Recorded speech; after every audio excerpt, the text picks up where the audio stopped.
Eve featuring Gwen Stefani, Let Me Blow Mm, Your Mind, off the classic album Scorpion, which celebrated 20 years this past week on March 6th.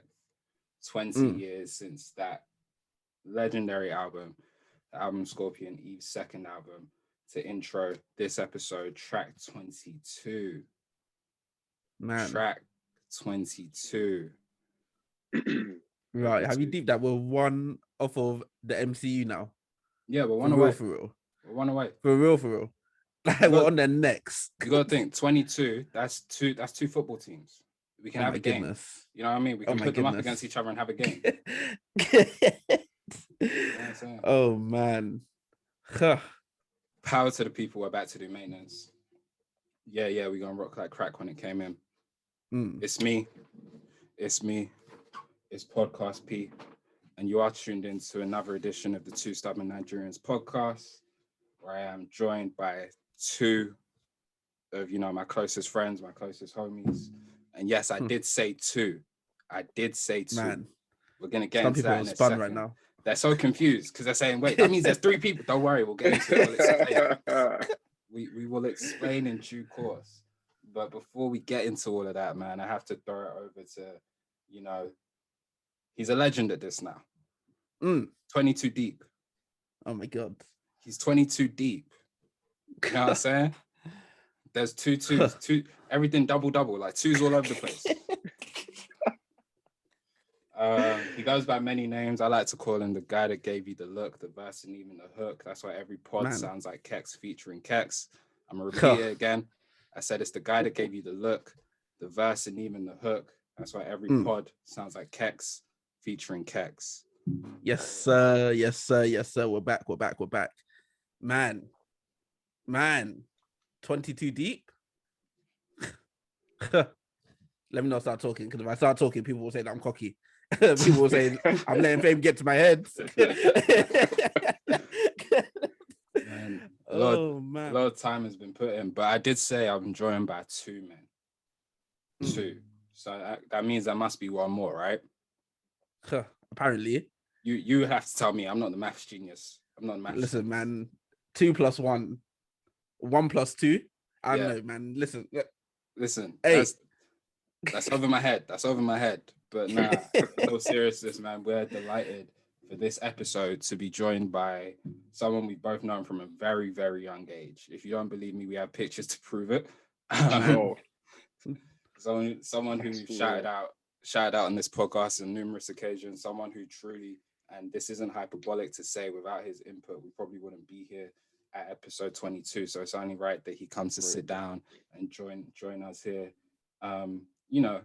It's Mr. Daniel Oderinde. Now, some of you are wondering to yourself, man, where have I had that name before? You've had it here, because it's the reason. It's the reason that my room is smelling so nice right now. You know how we do. You know what I'm saying? It's Mr. You know how we do. It's Mr. Ouderinde by Oderinde.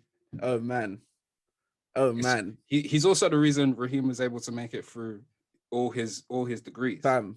Because he's the one that plugs you with the wisdom and the knowledge. Both of them, not just one. No seriousness, man. Daniel, how you feeling? Welcome in. Yo, all praise is due to Allah, man. Alhamdulillah. Thank you so much for having me on this. Like you said, we got receipts for how far we go back.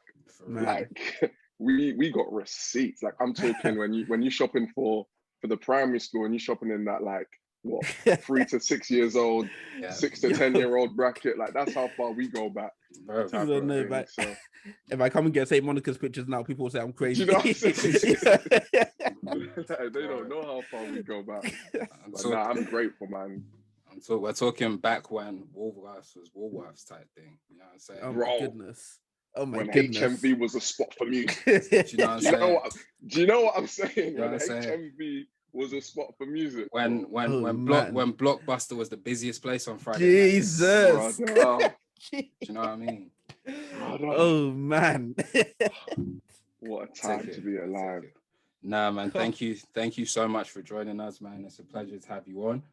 We're going to explain a little more as to why we have you on for this episode later on when we get there. But people, man, it's a special episode. There's 3 of us. So today, for this episode, it's 3 stubborn Nigerians. Welcome in, welcome in, welcome in. No cap. And man, I'm excited for this one. I'm really excited for this one. I'm really excited. Rahim, let the people know what we're here to do, what we're going through today, man. Man, we're pretty much sticking to our usual schedule of things. You know, we're going to talk about some pressing issues that are happening in the community. So we'll get into a few different things there. Then we're going to break down an album that came out last year, a controversial album, an album that we have a lot of thoughts on. But as Paul said, we'll get into it later. But it is the Jay Electronica, A Written Testimony. We're going to break that down right to its core, basically, let you guys know what we think of it and why we think what we think of it. Then we're going to get into a few Black people who are doing excellent things in the world, man. Just shine a light on them, celebrate them. And that's pretty much home time for also. At that point, you guys can dip, but whatever you want to do. So whatever we do, you can listen back. You can go back to. You can start episode 1. You ain't gonna go home, but you got to get out of here. Yeah, man. Like we said, we're all excited, but you know, before we even get into that, like, genuinely, how's everyone doing? How's your week's been? What's been going on in your worlds, man? How we feeling? Yeah, Good. Doing all right, man. Life is good. God is greater. Doing all right. Week has been good. You know, we just blessed to be alive. I think it's all about the small things. Like, I ended it off with like a spoken word that I did for last year to end off the year, in terms of 2020 just taught us that it's all about the small things that matter most. And I think being able to reach out to family, being able to reach out to friends, being able to wake up, you're like, that's something that we forget, that when we sleep, we fall into a state of death. And it's not by our might that we wake up. Sorry to go on wisdom and knowledge and preach on a Sunday. Nah, this is why you're on, man. This is why you're on. Like, we need to understand that it's not by our might that we wake up again in the morning. Do you know what I'm saying? So I think to even get to this day after seeing last week's Sunday is a blessing in itself. So again, all praise is due to the Most High. From whatever creed you may be from, all praise is due to the power that's bigger than us. How are you, man? How have you, man, been? Yeah, before I even get into how I've been this week, you guys really just got a live wisdom and knowledge right there on the spot. That's crazy. You guys didn't even pay. Yeah, okay. For real. I just invoice you listeners, yo. I got that for free. Where else? Oh man, I love it. Now this week has been good, man. It's been hectic. It's been hectic. I'm moving out of my room, basically redoing the whole thing, because I really deeped that. I looked at the wall the other day and I saw it was blue. I was like, yeah, I really painted that when I was 9. I had my room painted when I was 9, and I'm living in a 9-year-old boy's bedroom. What is going on? It doesn't make sense. Bro, that's nostalgic, bro. I had that blue wall, that baby blue wall, bro. I remember that baby blue wall. Yeah, parents are the funniest, because I was like, he's a boy. He's a boy. Just stick a color on your head. Like, you can live with it forever. Come on, man. Oh man, Paul, what about you, man? How's your week been? Man, busy and hectic. Hectic. Those are the words, but like, bro, we endure, we make it through. You know, in the words of Black people all over, we move. Like, we just keep it pushing, and we work through, because there's better days coming. There's better days, there's stronger days. And that's what we're here for, man. We always hope that with this podcast, we can shine some positivity. We can make people at home feel better. I know I go away from these podcasts feeling better in myself. You know, even last week when we just sat there for 2.5 hours arguing for nonstop. My God. Did you have that thing where you went home and you just started thinking of arguments? Bro, I have bad points. I didn't even say this. them post-argument thoughts, bro. I was about to message you. I was like, Rahim, chill. I was like, if I'd hit him with this one, he'd have been stumped. I was like, It's fine, man. It's fine. But now, man, we here, track 22. And you know, what other way to kick it off than how we always do with one of our favorite sections and segments on this podcast, which is, you know, get to know. As we like to say, you know, there are many people at home who potentially know myself, but they don't necessarily know Kex, or they potentially know Kex and they don't know myself. Some people know us both relatively well. Some people don't know either of us, but for whatever reason, they're listening. Like our people out in Malaysia, our people out in Singapore, our people out in India. Like it's crazy. We got markets, bro, all over the place. Mr. Worldwide. Mr. Worldwide.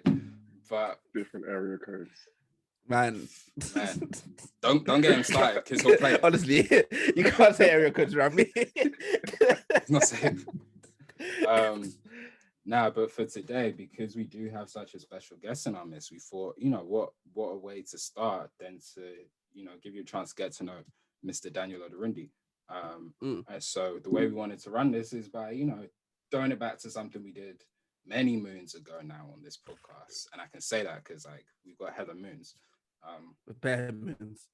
Let you ever tell it phases of the moon. Phases of the moon. It's just throw out some quick fire questions to you, Daniel, to make sure that the people get to know you. We want no pressure. No pressure. Yeah. Pressure.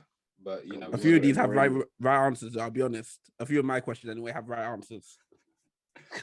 No pressure though. No pressure. Relax. Say nothing. All right. So when you're feeling ready, Rahim, you can kick it off and hit him with the first one. First question. Favorite album of 2020? Favorite album of 2020? Oh, brother, now you're taking me back. Favorite album of 2020? Oh, bro, there was a few that came out last year, man. No, a few. Oh, you taking me back? I feel like I have to go. Oh, man. You can pull it up. We got time. Can I pull things up? Yeah, go for it. We'll add it. Yo, man said 2020. That stunts me. I wasn't even. I can't even. I didn't know. You dropped it on me straight like that. Oh, fam, no pressure. No pressure. I think definitely what the album that we're talking about today is definitely up there. And that is the Jay Electronica A Written Testimony album. I think that was definitely up there for me. What's crazy is, I can't even fail to, what? I have to mention Davido. I gotta mention Davido. Davido's album, yo. Yeah. I have to mention Davido because I think the same year, Burner released his album and then also Wizkid released his album. But for me, and bro, I'm unapologetic when I say this. I think Davido had a better album out of all of them. Like, no cap. I think Off My Dome. Yeah, bro, come at me. I don't even care. Come at me, bro. If you listen to Davido's album sonically, bro, like, it was banger after banger. Bro, from Jawa to something fish. What? It's only because Daniel back on. It's only because Wizkid told me not to stress that I'm gonna Nah, bro. The album was deep. Nah, man, the album deserves its accolades. Honestly, the album deserves its accolades. It's actually like Daniel just he listens to podcasts like, let me disagree with these man. let me throw a spanner in the works right there. Nah, bro, what you man weren't rating the album? Nah. Please don't tell me man weren't rate. Swear. Nah. That album. You know what's funny? It came on shuffle for me literally 2 days ago. And I was like, let me let the song rock in it, but I couldn't let it rock for more than 30 seconds because the beat alone, really? I was like, nah, ain't it.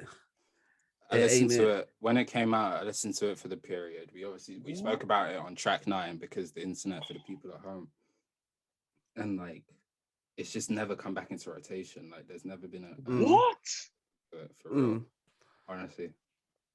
Especially in the year, like you said, where Wizkid dropped heat and Burner dropped heat. Now Wiz dropped heat and like it was good in that, but I think that the body of work that Wiz released was totally different to the body of work that Davido released. I think Wizkid's body of work was a mainstream Afrobeats body of work where it was a little bit. It was more like it was very soothing. Like it was very like just slow, soothing, a mainstream Afrobeats. Whereas I feel like Davido's body of work was very, very like traditional Afrobeats, traditional Davido. like Joe or like something fishy, like Holy Ground with Nicki Minaj, like, bro, like, fam, what? See, I didn't want it, banana, banana for me. Nah, bro, nah. You see Domino's body of work. You're hearing that already. You're hearing that at a party. What? It's funny you said that actually, because I did say on the day that it's as if he made it for a whole party.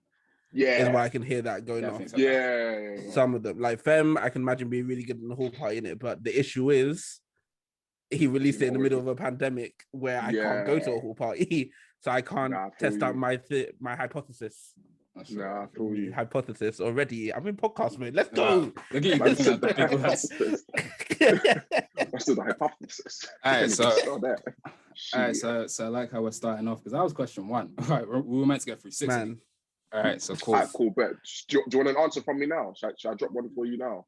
I think overall, look from off my dome and just from like going back to and just looking at things, I think Big Sean's album was cold. So off my dome and just off of, I haven't got my Apple Music sorted out yet, but off of like my memory, I think Big Sean's album was sick, man, as an overall body of work. And I think they just recently dropped visuals to Deep Reverence, like yesterday or something. Yeah, I saw that. So I might have to say that, just if I have to give you something right now off my head. I really like that one. I like it. And I remember listening to your podcast on it as well, talking about it as well. I found it interesting. Look at that. He's a seasoned vet. That's exactly what I was about to say. Like you can go one, you can catch our breakdown. Man, go 2 on there. Man, humble beginnings. Before we even had good microphones like that, oh my god, the audio quality was terrible. Trapping out the bandwidth. Yeah. All right, man. Question two. This one's from me. It's an either or. Jollof rice or fried rice? Man. Brother. Man. Are you serious? Are you serious? To be fair, now it's settling. Like the answer can really sway on the pendulum because you see, initially you'll just be shouting jollof rice. What are we going to eat the rice with? You're going to eat it with jollof rice. Shout out Eddie. But like you see, fried rice, brother, that one can be made with prawns. That one can be made with chicken. Might be able to be made with beef. Let me tell you something, because you don't know nothing, man. What's the name of your sermon today? Because you're preaching right now. Man. Paul, you've done hit me with this one, bro. You've done hit me. I think this one's harder than Rahim's one, bro. And this is for life, yeah? Yeah, for life.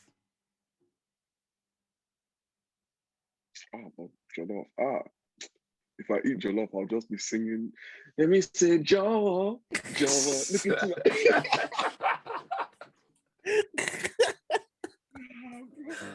You know what? I'm even tasting the fried rice with different. Now, Paul, you're bad for this one. It's rough. This is a tough one. Jollof or fried?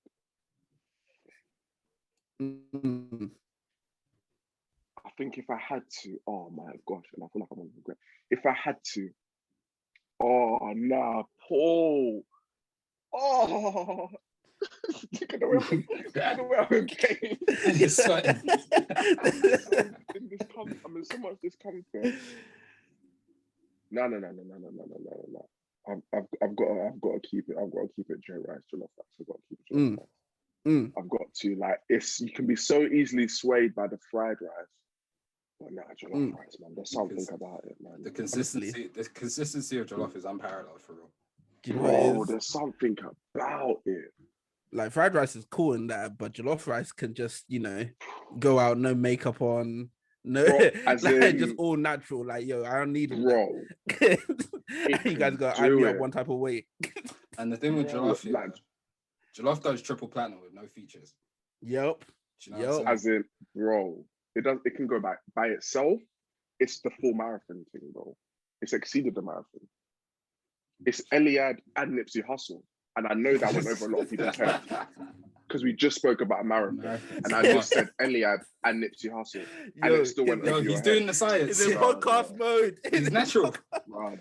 Yo, ISO, give him the ball. Damn, man. That was I'm not nice. gonna explain that one for you guys. If you didn't get it, just research Eliad, Nipsey Hussle, and marathon. Shit. Oh man. yeah, defo Jollof, man. I have to go with Jollof. Alright, cool. Question 3. And this one, there's a right and a wrong answer to this one. Oh man.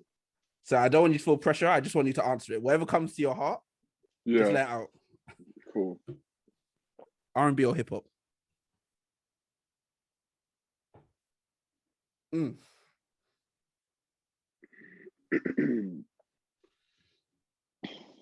I've got to say, when it comes down to, I'm an R&B guy, man. I'm an R&B guy, man. Like, that's what I'm talking about. R&B is too timeless, man. With hip hop, it's like it's as if you have to be in one mode for hip hop. But R&B, nah. Yeah, R&B, 100% R&B, 100% R&B, man. You know, with that one, I always go with 2 quotes that I say with people about that. Like, I would say hip hop, like the root song, is the love of my life, right?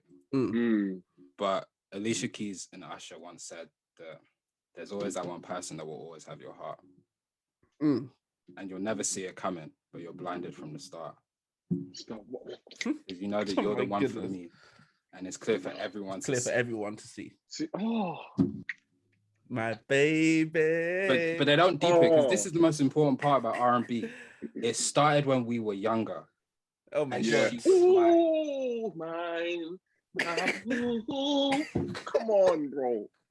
It's different. Oh my goodness. It's different. Oh my goodness. Come Do we just have a whole Usher pod right now? Oh, Come on. Oh man. Oh man. R&B has always hit different. Always hit different. Always hit different. Man. And I see what you did there, Rahim, because Hit Different is a song by SZA, who is an R&B artist. Listen, it's gonna go over so many people's heads. You deserve your accolades. You deserve your accolades. The amount of science that's already being done in this podcast. Bro. It's mad. All right. What are we on now? Question number 3. 4. Look at me, can't count. Look at me, I can't count. Come on, man. Question number 4.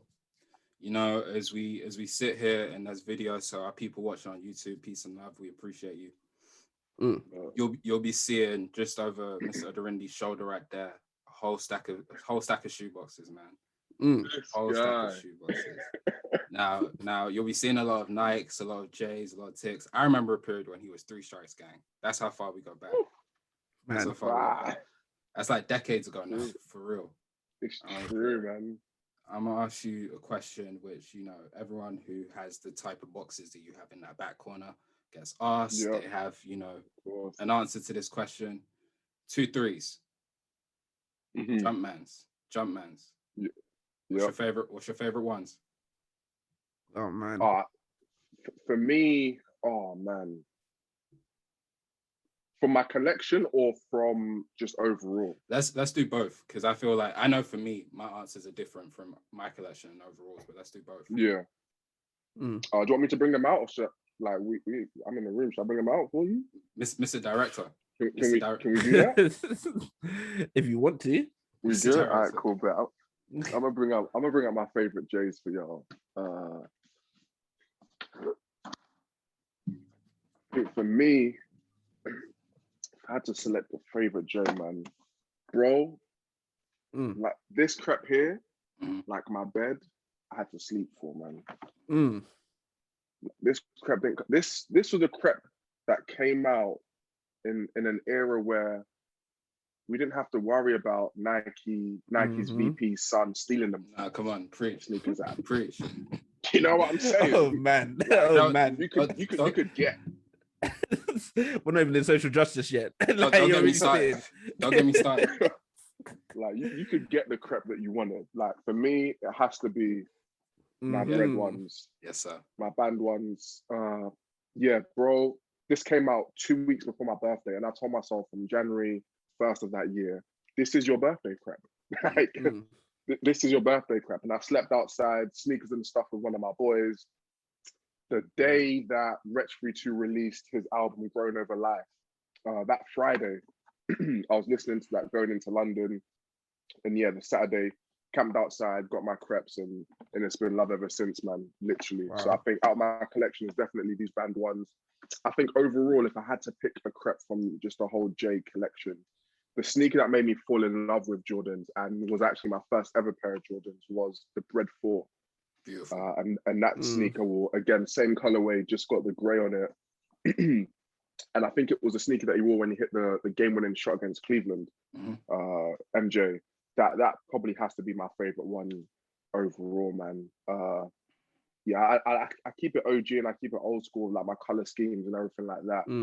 I don't really go for these like bright colors or these revamped colors. So yeah, both breads from my collection, Jordan 1, overall Bread 4. Beautiful. Yeah. I like it. I like it. Huh.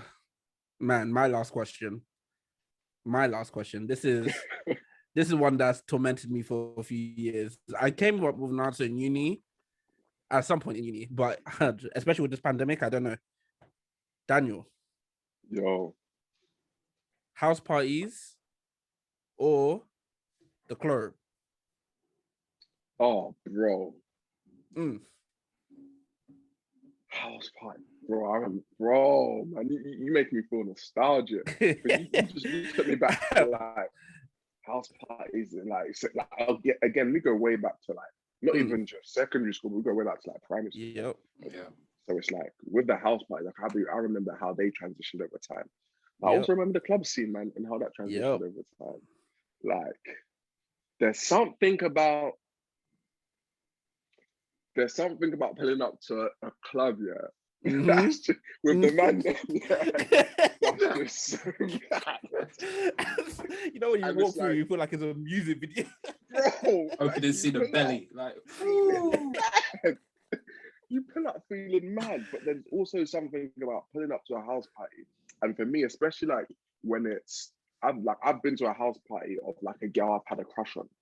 And there's something about pulling up to that as well, which has a type of thing to it as well. So it's like, I think right now,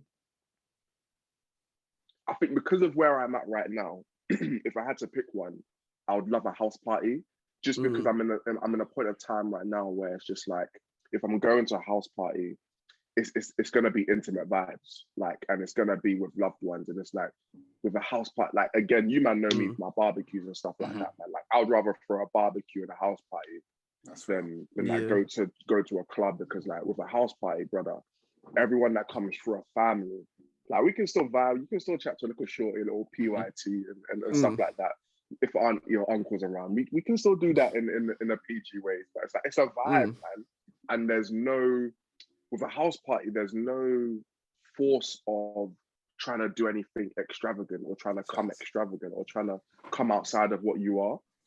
Like with a house party, you can literally come as you are and know that, you're just around family, like you're just around loved ones. Like, ain't no one gonna care if you come through the sliders and that. Like, it actually doesn't matter. It's not that deep. But if you go to a club in a particular outfit or a particular pair of sneakers on, you like, although you're with your people, then other people, like it's all like you might spill a drink on someone and it's all long and stuff. Do you know what I'm saying? Like, it could just get long. House party, mellow vibes. I'm saying house party, man. Like for me, when lockdown finishes, I'm trying to go to a barbecue, house barbecue, man. Well, I'm trying to host one. So bro, listen, man. Once this lockdown's over, I said it before I came back to this UK. Like at some point, I'm hosting a dressed up 90s, early 2000s bro, barbecue. Need it. Like, need it. And I've told everyone I'm coming as Killer Cam in the pink fur. So everyone else can dress accordingly. With the flip phone and the headband and the number 8 Patrick Ewing jersey. Yo, you can't. Oh man, like, I've got it prepped. Bad. So as soon as Boris allows me outside, that's happening. I need to start thinking about my outfit. Damn, for real. Fam, I already know exactly how I'm coming, and I can't wait. I don't want to tell anyone. Yo, y'all are ahead of You know, me. Damn. That's crazy. I can probably even think about what this guy's gonna rock. I could probably guess it. Oh, fam. Oh man. Oh Alright, man. man. I like your answer though. I loved your answer. I love the detail you went into. I think you're right, especially with like house parties. Just like another thing that's so underrated about house party, everyone in there has your best intentions. Yeah. Bro. Yeah. Honestly, man. Even if you come through and you don't even know someone, like again, to be in someone's space is like everyone is just family. Do you know what I'm saying? So I think you hit the nail on the head with whatever house party you go to, everyone's got their best intentions. And another underrated part, just before we move on, fam, having a DJ that like knows what he's doing and isn't trying to please everyone. It's just so underrated. So underrated. Because when I go to the club, I'm not hearing those throwback R&B songs. Do you know what I'm saying? Like it's so true, bro. I didn't even think of that, man. You were spot on with that, bro. That's real. All right, man. Sixth and final question for this get to know of Mr. Daniel Oderinde, man. So for people who don't necessarily know Daniel, there was once upon a time where he was the guy, because I mean Usain Bolt had nothing on him. Oh man. Man. I don't know if you still hold the records, but I know through year 7 through to 11, pretty much every single record at our secondary school, St. Paul's, he broke. Pretty much every single record in our city, Milton Keynes, he broke. There's a legend in these streets, Catholic schools, going all over the place, man. So my question to you, and as someone who came second and third and fourth to you multiple times, like we was literally, it was them sports days, we would literally just look across, he'd be stood there and just like, all right, so which one of us is coming? Me and the usual suspects. Okay, so who's coming second? Sliding the places. You know what I'm saying?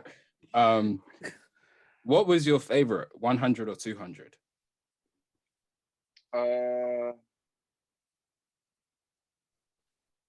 If I'm honest with you, like they both have different places in my heart, but I think I would be lying if, like, I love the 200 because it's like it's so much more tactical.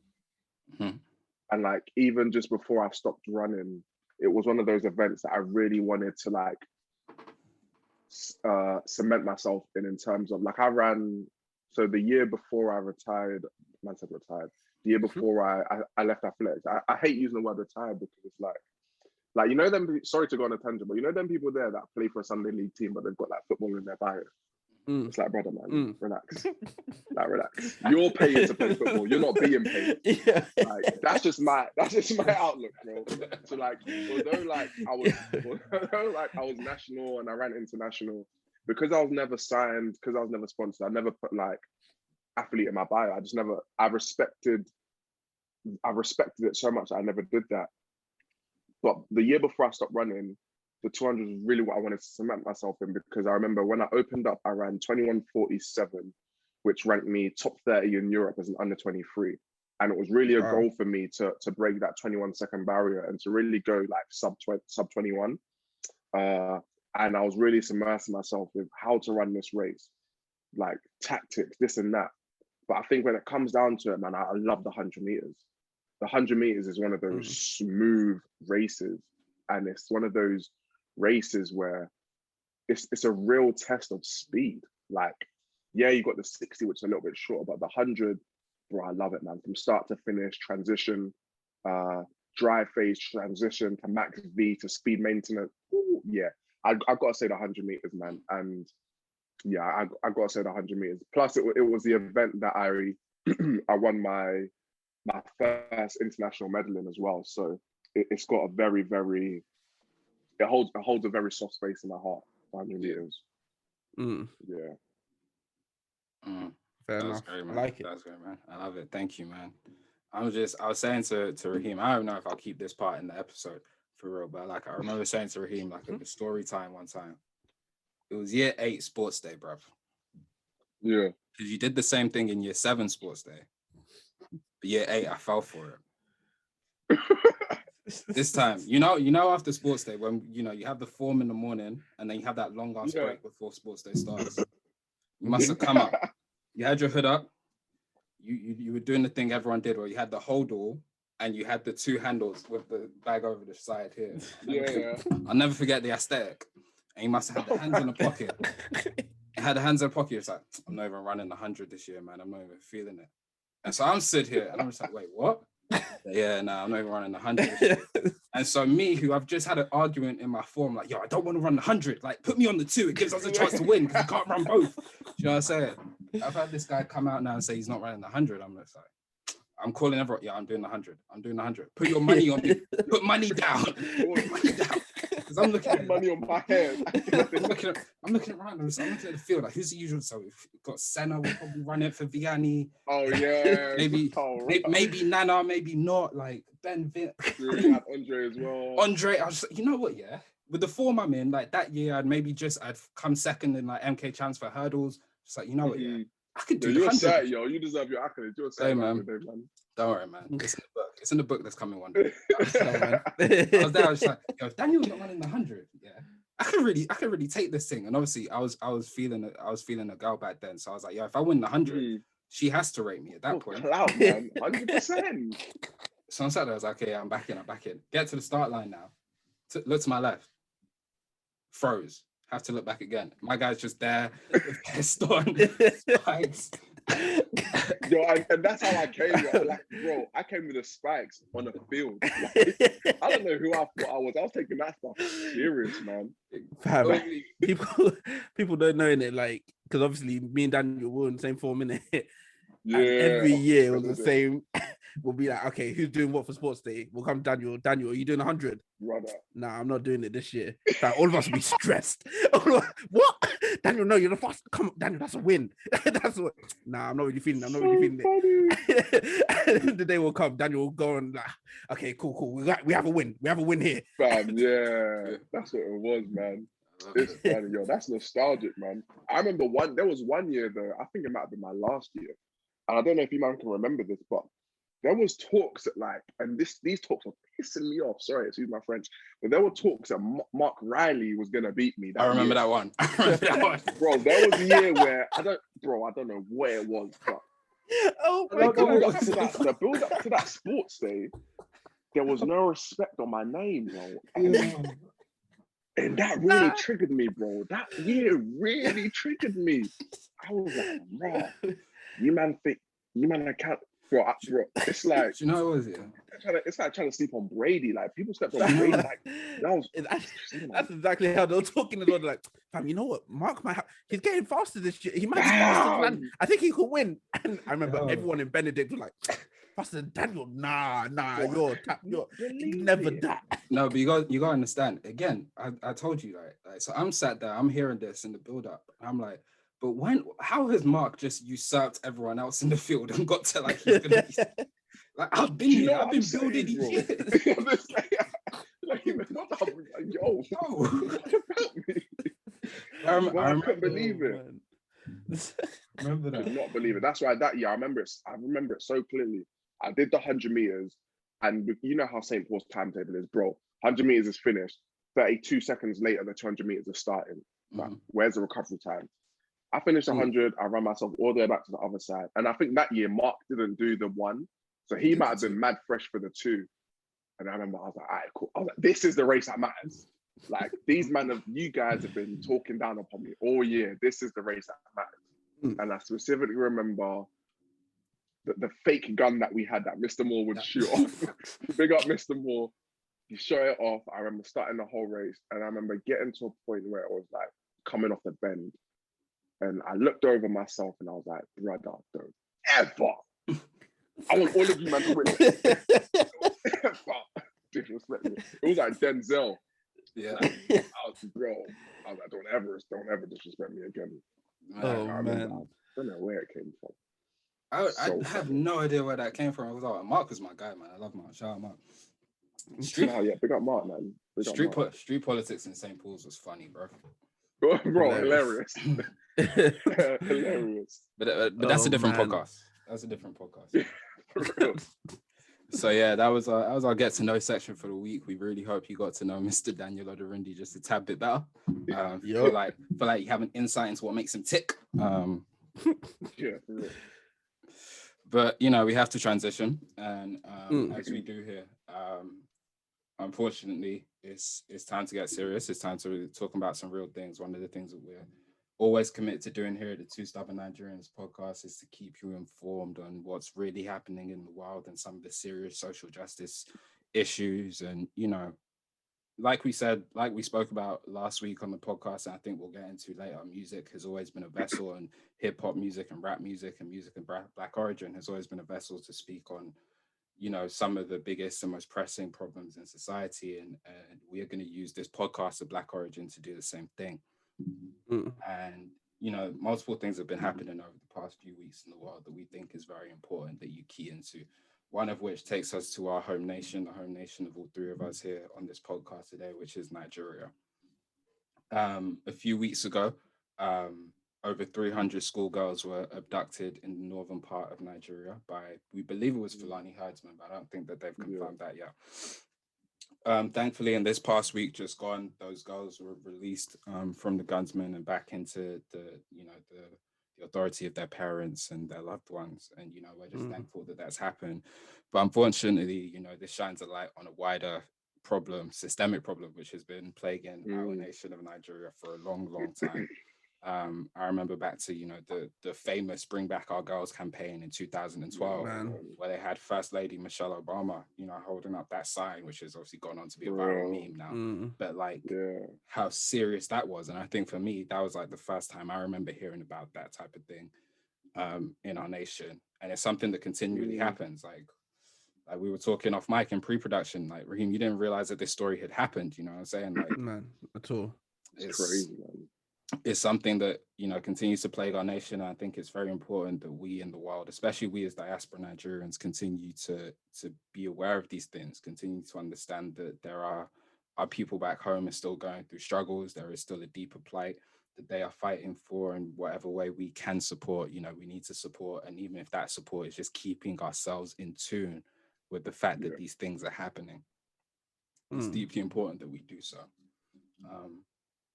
Once again, we're very pleased and thankful that these girls have been freed back home. We hope that this wasn't too much of a traumatizing experience for them. We hope that on whatever level that they can get some sort of support and counseling, they can get that. I know my prayers with them, and I'm sure that's the same with the two men that are sharing this platform with me. Also, man, we need our leaders to step up and do something about this, because it's 100%, man. Facts. It's too much. It's too much for too long now, and we can't allow more generations of young Nigerian girls and women to go through this. Absolutely not. We can't allow the sins of the past to repeat itself within that nation, or we're never going to grow. We're never going to grow. To that end, I do want to shout out while we're here, and we're recording on the 7th of March. Shout out to our Ghanaian brothers and sisters. Celebrated another year of independence, 64 years. Amen. Wow. Amen. Amen. Hey. Come on, man. That's the name. Yahweh. That's gonna need to. Yahweh. Yeah. Bro, do you remember Meet Me There? Come on, man. Meet Me. Oh my God, I forgot about that. You just come on, man. We got the Ghanaian brothers and sisters. For real. Big up all our Ghanaian brothers and sisters. Congratulations on another year of independence. We hope that the light of Ghana just continues to shine and exude itself as beautifully as it always does, man. To many more. To many more. To another pressing issue that's really been plaguing the world in recent weeks, and it's really sad to see, but unfortunately it's also sort of sadly predictable. There's been a disgusting rise in anti-Asian hate crime across the world as a result of the onset of the COVID-19 pandemic. We're a year into this pandemic now. We're more than a year into the pandemic. We're a year into the national lockdowns around this pandemic, especially here in the United Kingdom. And we've seen reports of university professors of Asian descent being attacked on the streets. We've seen the rise in anti-Asian hate crimes being reported in the US. you know, it's sad and it's sickening, and it's something that needs to stop. Unfortunately, this is the state of the world, but I would just say to people, you're directing your anger at the wrong population and the wrong people. Yeah, that's correct. The virus, yes, does take its origins from Wuhan, China. But last time I checked, Wuhan, China isn't in a lockdown right now. At all. Think about it. They did the thing that they needed to do, and it's been cleansed from their society. Now, that's not to celebrate China, because we know that nation has its human rights place. 100%. We're still praying for the Uyghur Muslims who are still being locked up, still being incarcerated, and still being treated horribly. But in this context, the violence that we're seeing against the Asian community, I know here in the United Kingdom and reports out of the US, is completely misguided, completely disgusted, and something which leaders again need to step up and talk about. I haven't seen a single leader step up and talk about this. I haven't seen a single leader step up and condemn this. I haven't seen a single leader, step up and say something needs to be done. But at the same time, we as people, I think we have to hold ourselves accountable to that as well. Make sure that we're doing the same and supporting our Asian communities and supporting our Asian friends and supporting our Asian family to make sure that they feel safe, especially us as Black people, as minorities. I think it's very important that we use our platforms to support these communities in the way that we would like to be supported in our times of plight and our times of struggle. And I think with that, it leads me on to, the third and final thing we want to talk about in this social justice segment.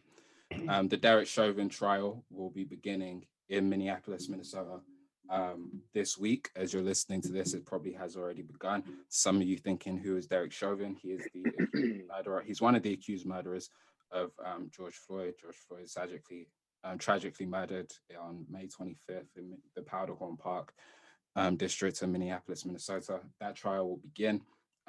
We're likely to have somewhat of a verdict more towards end of April.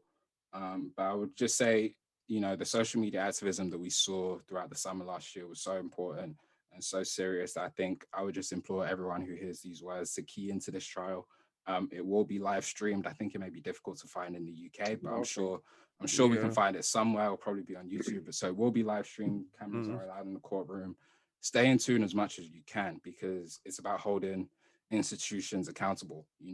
It's when we turn a blind eye that they get away with the fuckeries, excuse my French, that they do.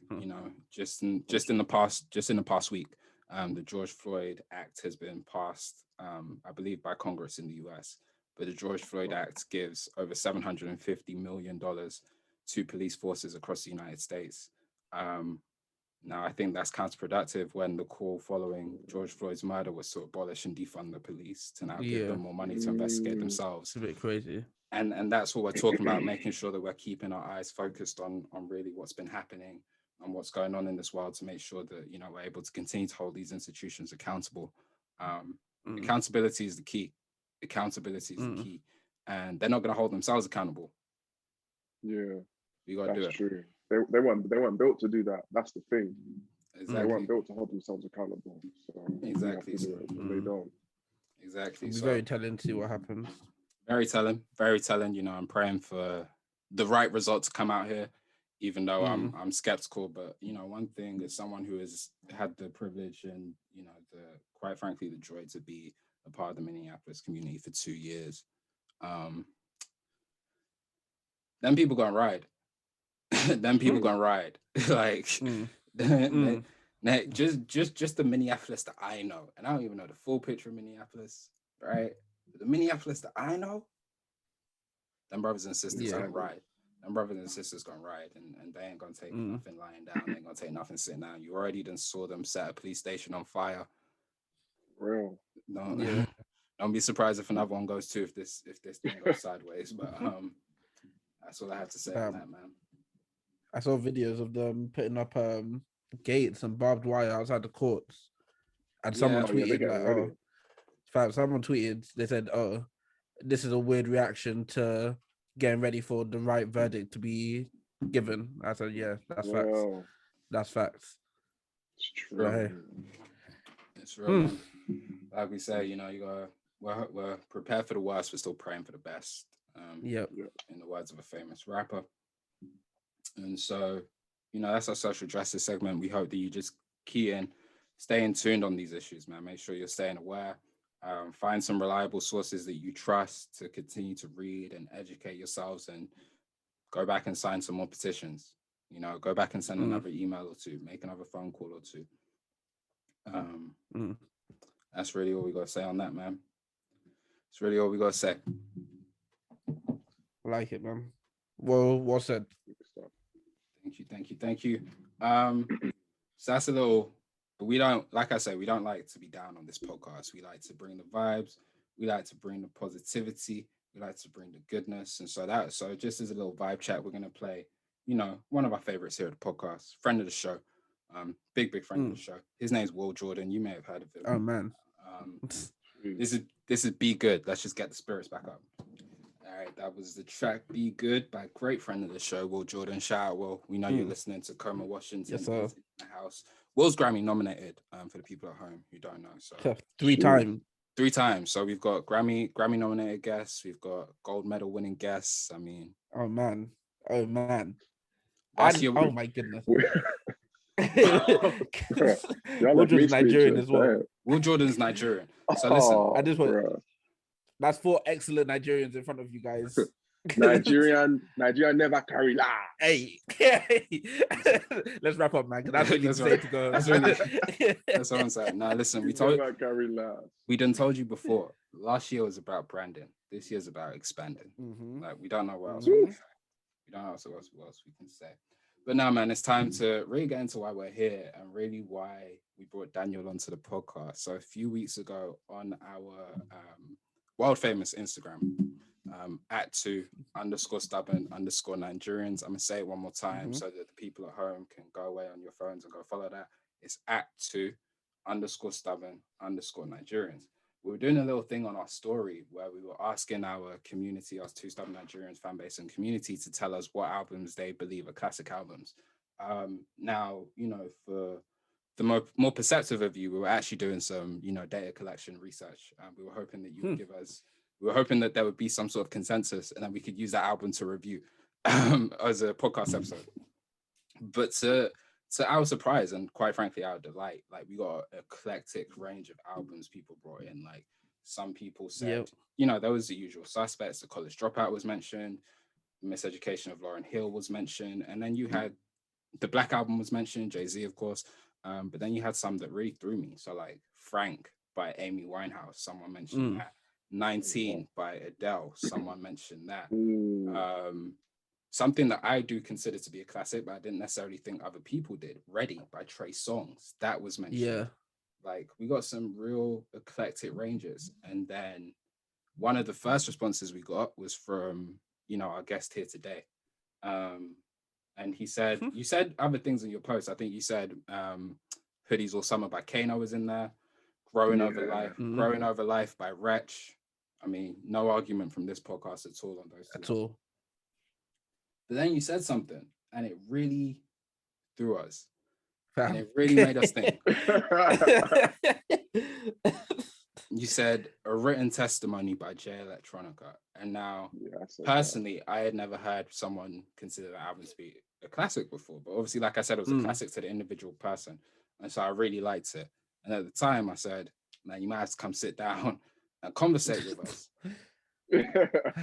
And then I remember literally, sorry to interrupt you, but I remember looking at the answers that we gotten, looking over to Paul and saying, yeah, Daniel's wilding. Like, oh, what is this answer?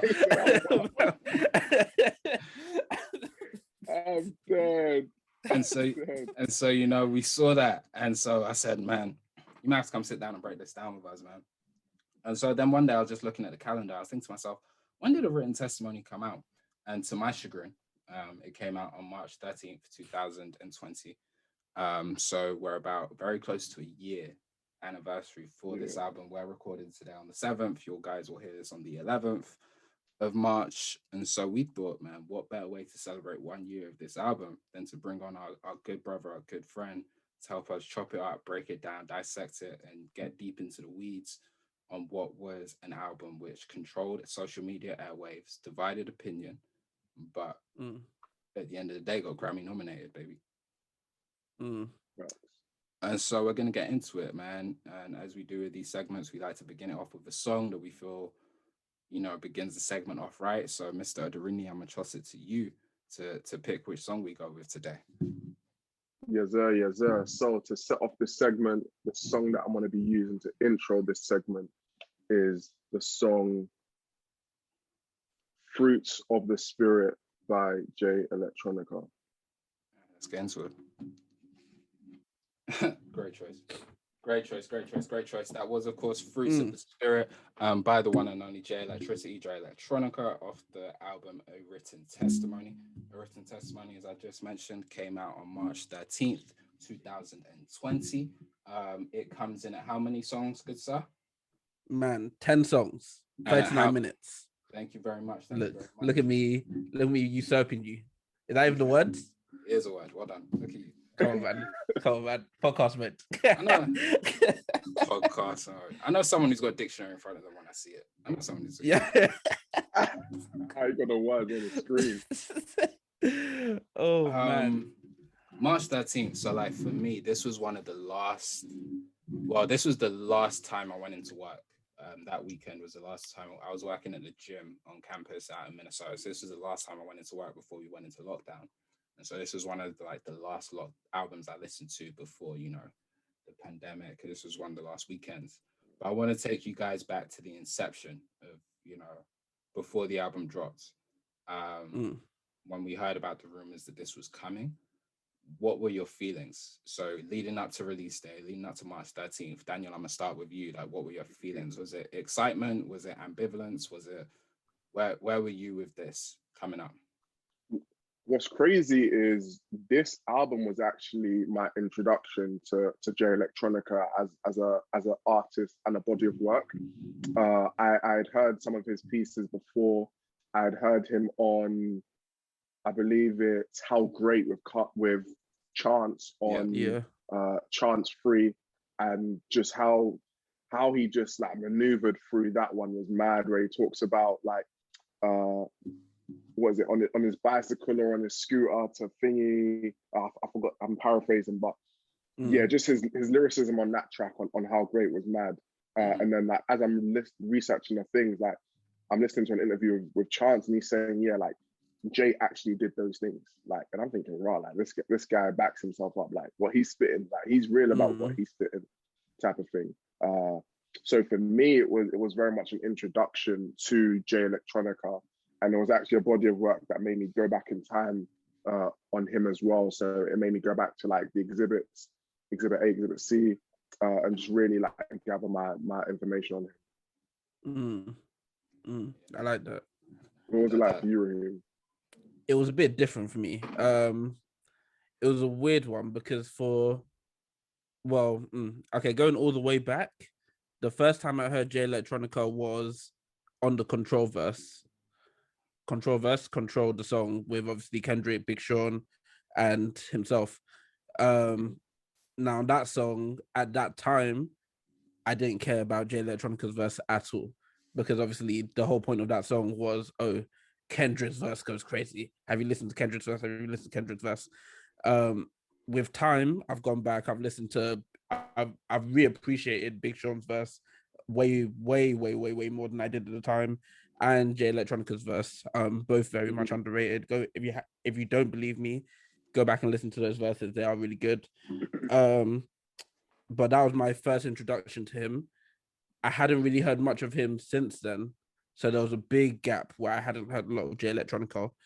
And then it got to a point where I started listening more to different media places that spoke music in general. And one name that I would hear every now and then, but spoken about with a lot of respect, a lot of reverence when they spoke about it, was Jay Electronica's name. They would also talk about him like he's one of the best of the best. For real. And it always sort of spun me because it was like, I didn't know what Jay Electronica projects were out there. But I said, okay, his next project that comes out, I'm going to listen to it in totality, because the way they're talking about him, they're talking about him like his rapper's favorite rapper. Yeah, they were really praising him, weren't they? Like A lot of I praise. felt that as well. Like when a lot of people spoke about him, they only spoke about him with the highest of words. Yep. And the highest of rhetorics. Like everyone, the way that they talk about him is as if he has like multiple classic albums. You know, that's the vein that they talk about him in. So I was excited when I heard that he was releasing a project.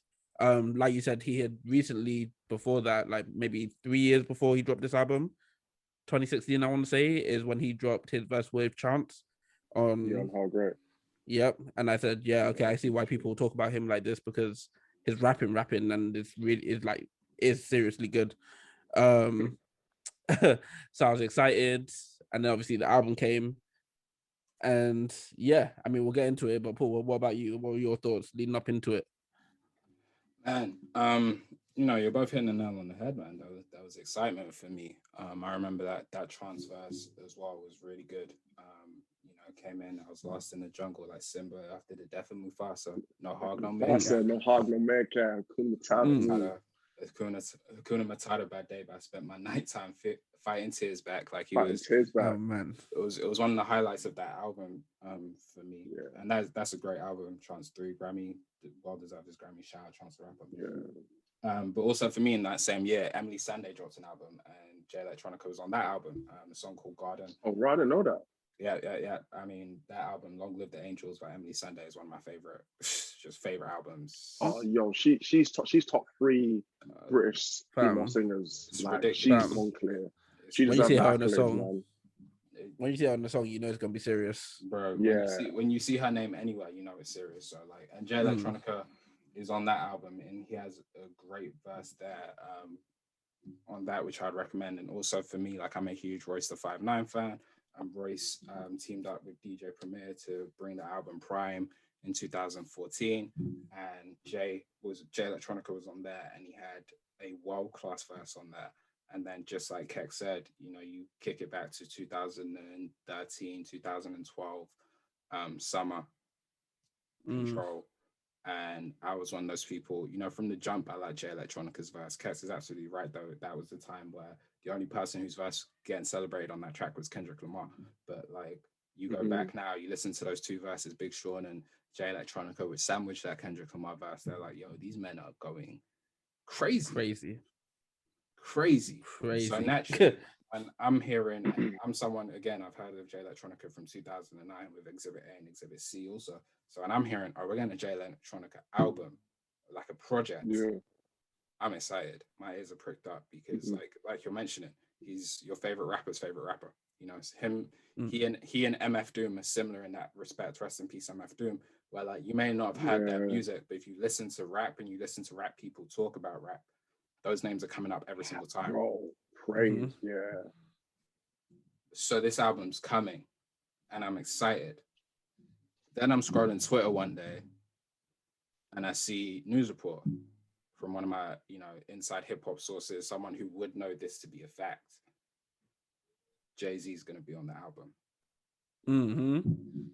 And now for me, I didn't really read anything into that because that makes sense. Jay Electronica is on Rock Nation. Jay-Z's the head of Rock Nation. I know how much Jay-Z loves Jay Electronica.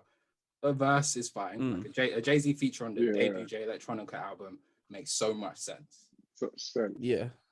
Then that same hip hop insider says, no, this is going to be more like Watch the Throne 2. The Throne 2, yeah. And now I was sort of taken aback. So I want to ask you guys about that aspect. Did you know that going into your first listen of the album that it was going to be a lot of Jay-Z? Or did that throw you the first time you heard it? And what was your reaction to that? Before we even get into just your reaction to hearing that much Jay-Z on this project. Completely spun me because I remember, I think like a week before the album came out, there was a quote or something somewhere. Someone had a quote and they tweeted it out. They're like, oh, Jay-Z said he's really excited about this album. I said, oh, okay, if you have the Jay-Z stamp of approval, you have my stamp of approval already, because who am I to come and doubt Jay-Z? So the project comes out now, and obviously we all know how it starts, where it starts off with the overwhelming event, which beautiful little way to set the scene there. And And then goes to Soldier Slim, the bass comes in, Louis Farrakhan, "Oh, you scared to death, Negroes." I'm like, oh, yep, I'm awake. Like, I was so ready. And then the first voice I heard was Jay-Z. And I thought, oh, this is weird that like Jay Electronica chose to start his whole album off with Jay-Z being the first like rapper that we hear. But cool, that's confidence. Like, I hope you come on with strength. And to his to Jay Electronica's support here, like he really did hold his own on Go to Soldier Slim, and I thought, yeah, cool, beautiful way to start the album.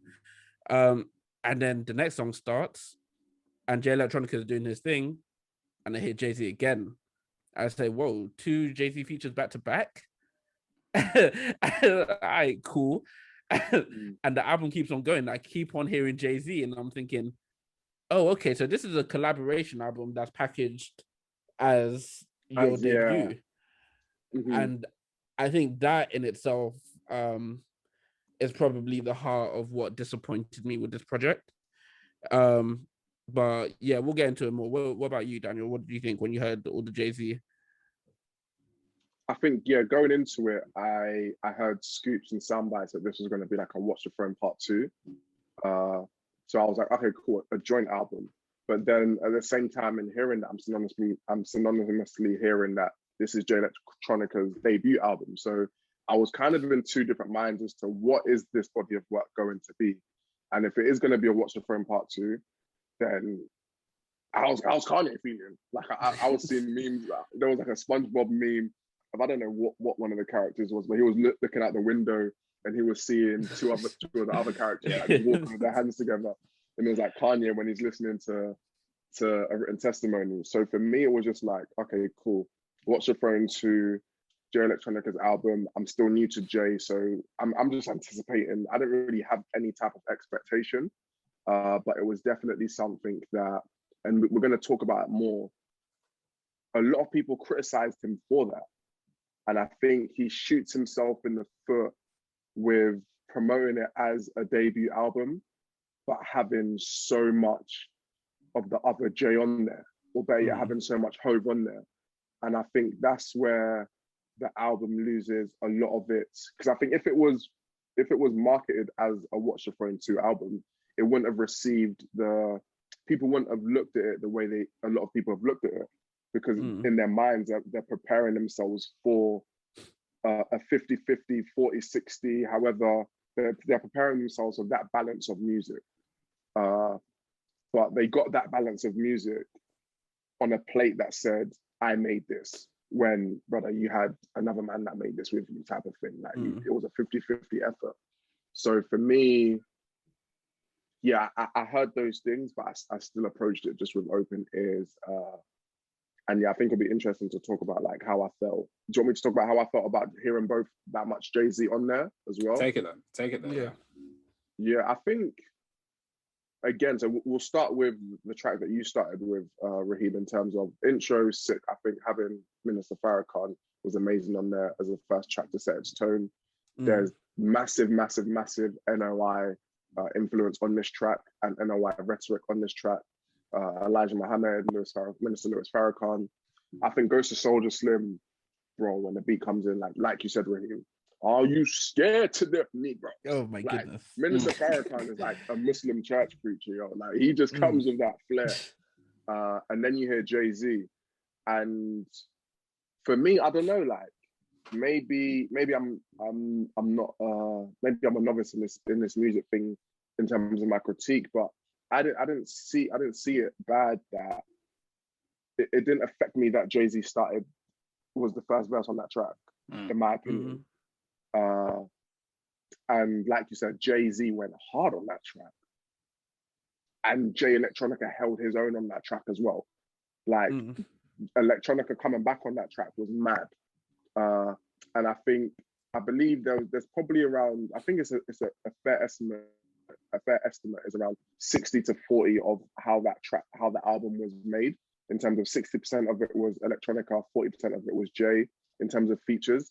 Because I think there's 2 tracks that Jay-Z isn't on, and that's All Praise Due to Allah. And maybe there's another track that Jay-Z isn't on as well. I can't remember what it is. It might be I think he is on all It might be Fruits of the it Spirit. might be Ezekiel's Will or Fruits of the Spirit. Yeah, those are I Yeah. think those are like the 2 tracks that Jay-Z isn't on. Out of a 10 track, let's call it a 9 track because the intro is all Farrakhan. A 9 track thing. Jay-Z's not on 2 of them.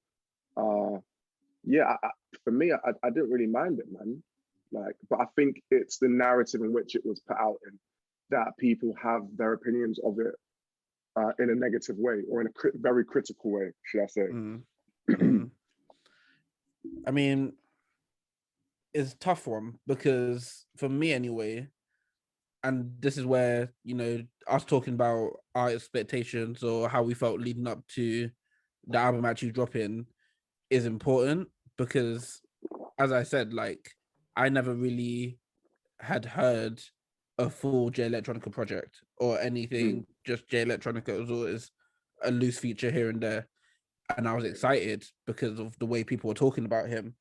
So when I had seen that, oh yeah, he's releasing his debut project, and obviously I didn't know that there was any type of whispering about this being a Watch the Throne Part 2 or whatever. I was getting ready for this to be where he really came out and proved why people talk about him the way that they talk about him. So for Jay-Z to be the first voice, it's subtracted from that immediately, in that, especially if you're going to have Jay-Z over the whole album, it subtracts from it because all of a sudden, like, how can I put it? If you're going to have Jay-Z over the whole album, it's fine, but you better be watching Jay-Z on at least some of the songs. And But Jay-Z is Jay-Z. like, but this is the thing, like, can we really hold him to that standard? No like, one should be held to the standard. Can we really hold him to that standard of, if we're gonna have Jay-Z on what, 8 out of 10 of your tracks, 9 out of 10 of your tracks or whatever, you have to watch him. Come on, man. Come on, man. That's like teaming up with LeBron and saying that you gotta get the triple double, man. Alongside you know him. it is, right? Man. No one should be held to the standard of having to watch Jay. No one. Yeah. But you do it to yourself when you release an album as that's your debut project. You package it as a debut project, and you say, no, Jay-Z's on every song except for a couple. Then at that point now, this is the stage you stepped up to deliver. And if you don't, then yeah, cool. I'm gonna feel away, but it is what it is. I really like where you're both, you know, taking it, and we're gonna get deeper into this as we continue. I think for me, man, I was like, I was thrown aback, and I still don't like Jay-Z being the first voice I hear, because as someone, like I say, I've had Lucy's from Jay Electronica for, at that point, literally over a decade, right? And so I'm just like, this is your debut. The first voice I want to hear after the interlude is yours. As Mike Tyson says, everyone has a game plan until they get punched in the face. Punch me in the mouth, right, with something out the gate, even if it's a hook.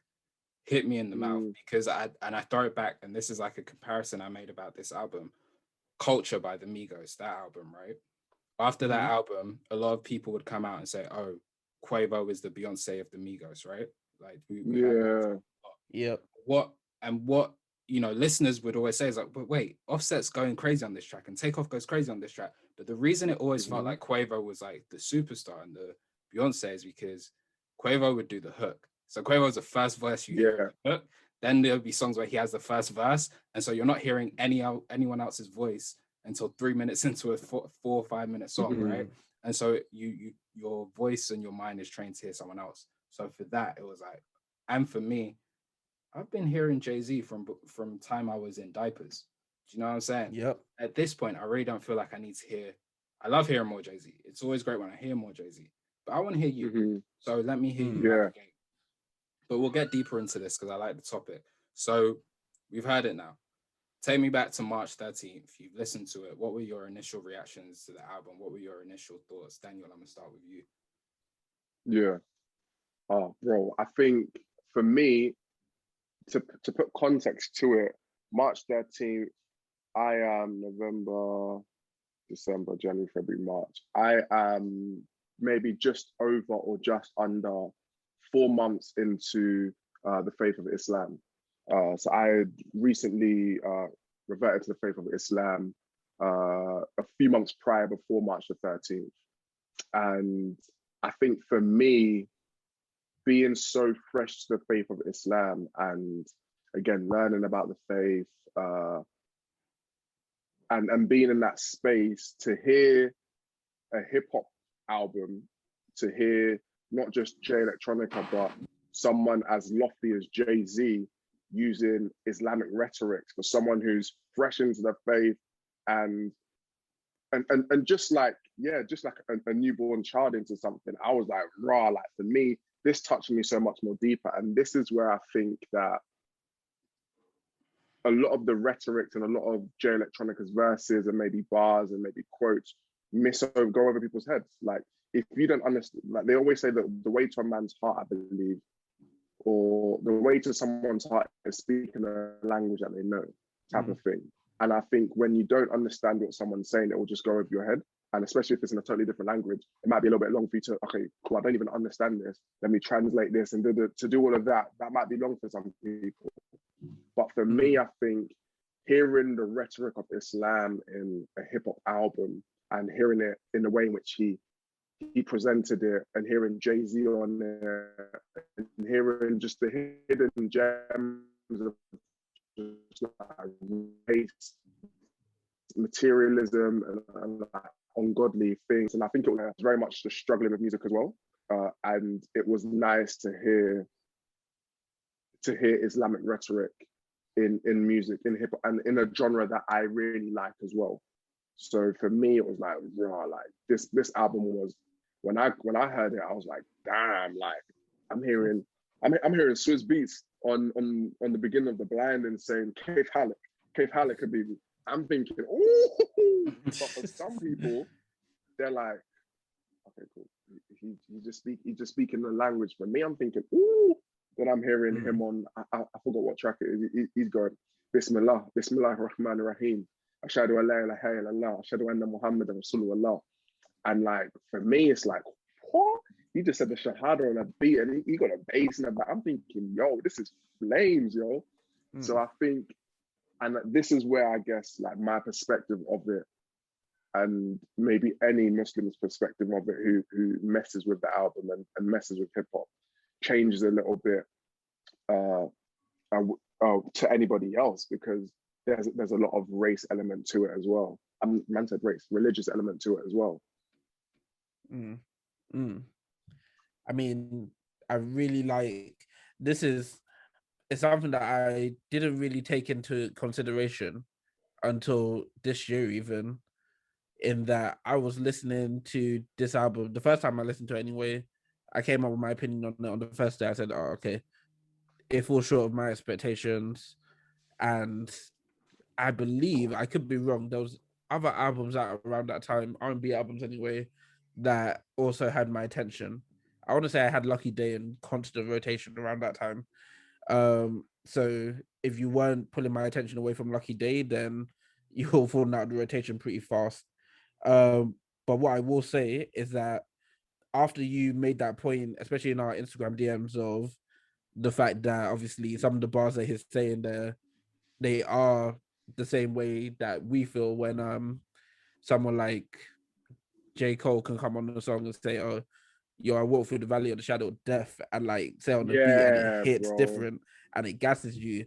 I was like, okay, in listening to this album again anyway, and understanding that, okay, some of the things here that he is saying are just going to go over my head and I have to accept that, but let me appreciate what other people might feel there.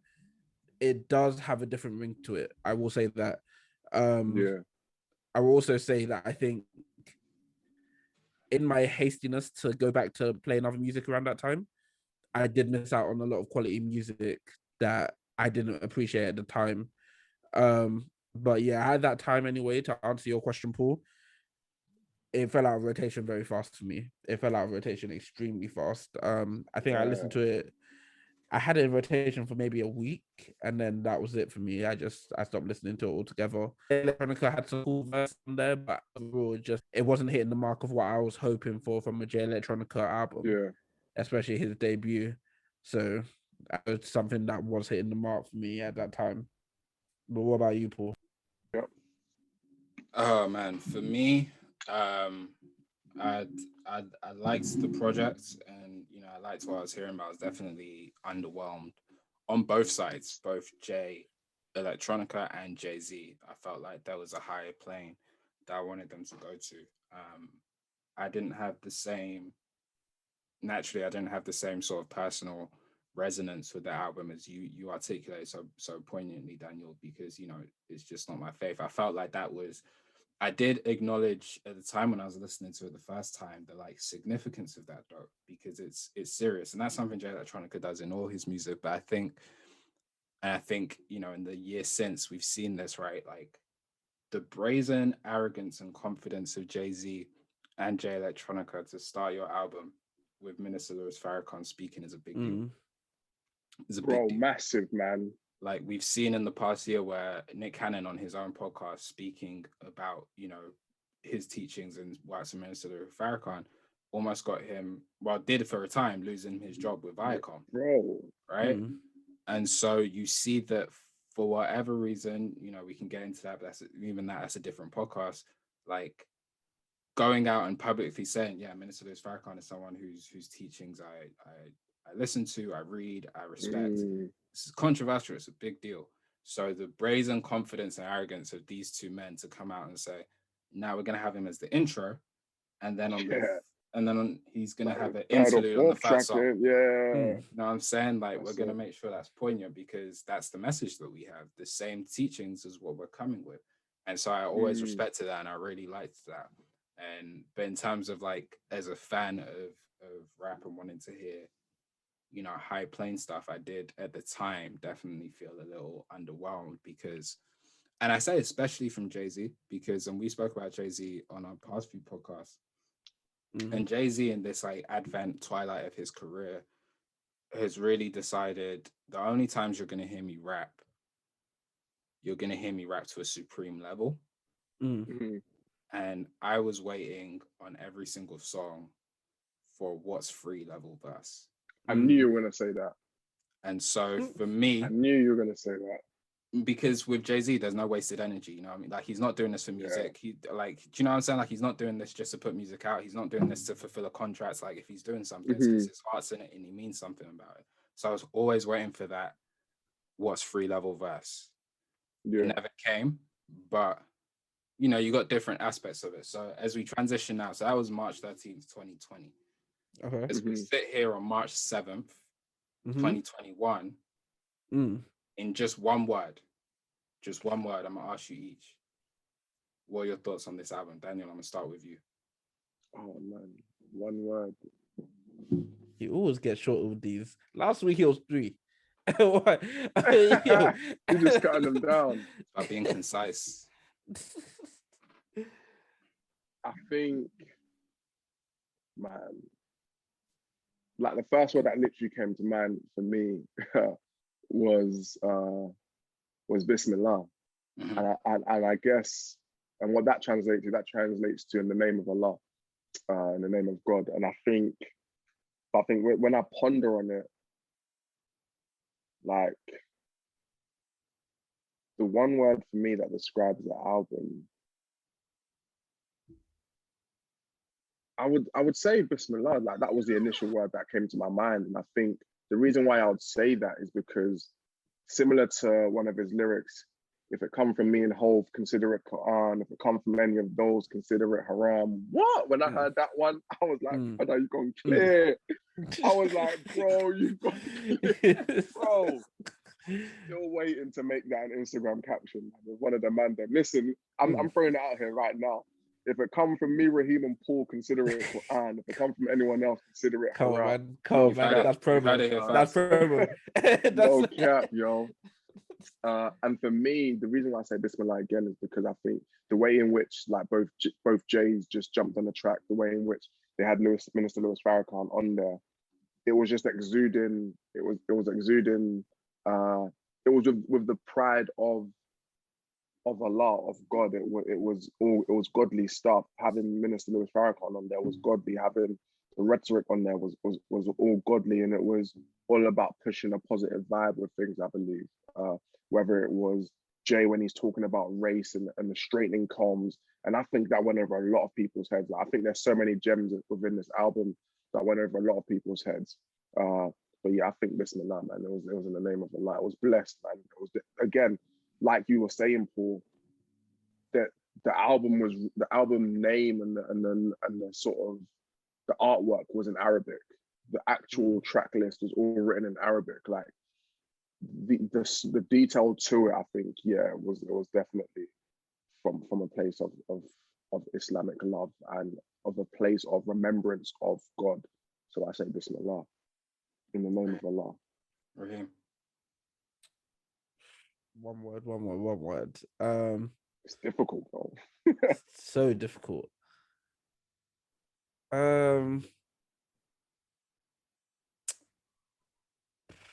gonna have to go with, for one word. Oh, this is harsh. Bro. I'm gonna go with underrated, and I can explain that. Yeah. I'll explain that more.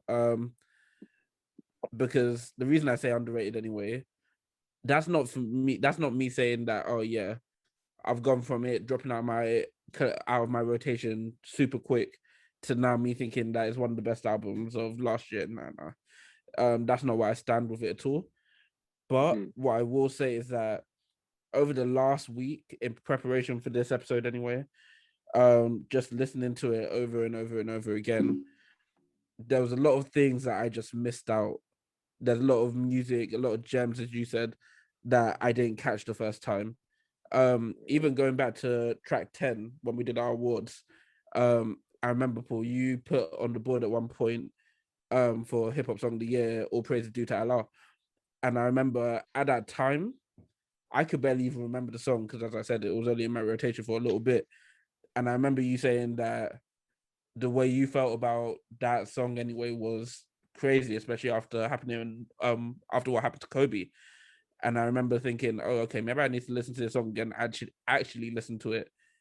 And that song hits so different, especially if there's someone that comes to mind when you're listening to that song, it hits so different. And there's a lot of emotions that I felt listening to it again, like listening to that intro, actually listening to the sermon that's being given, and then deep in what the album is going on to talk about.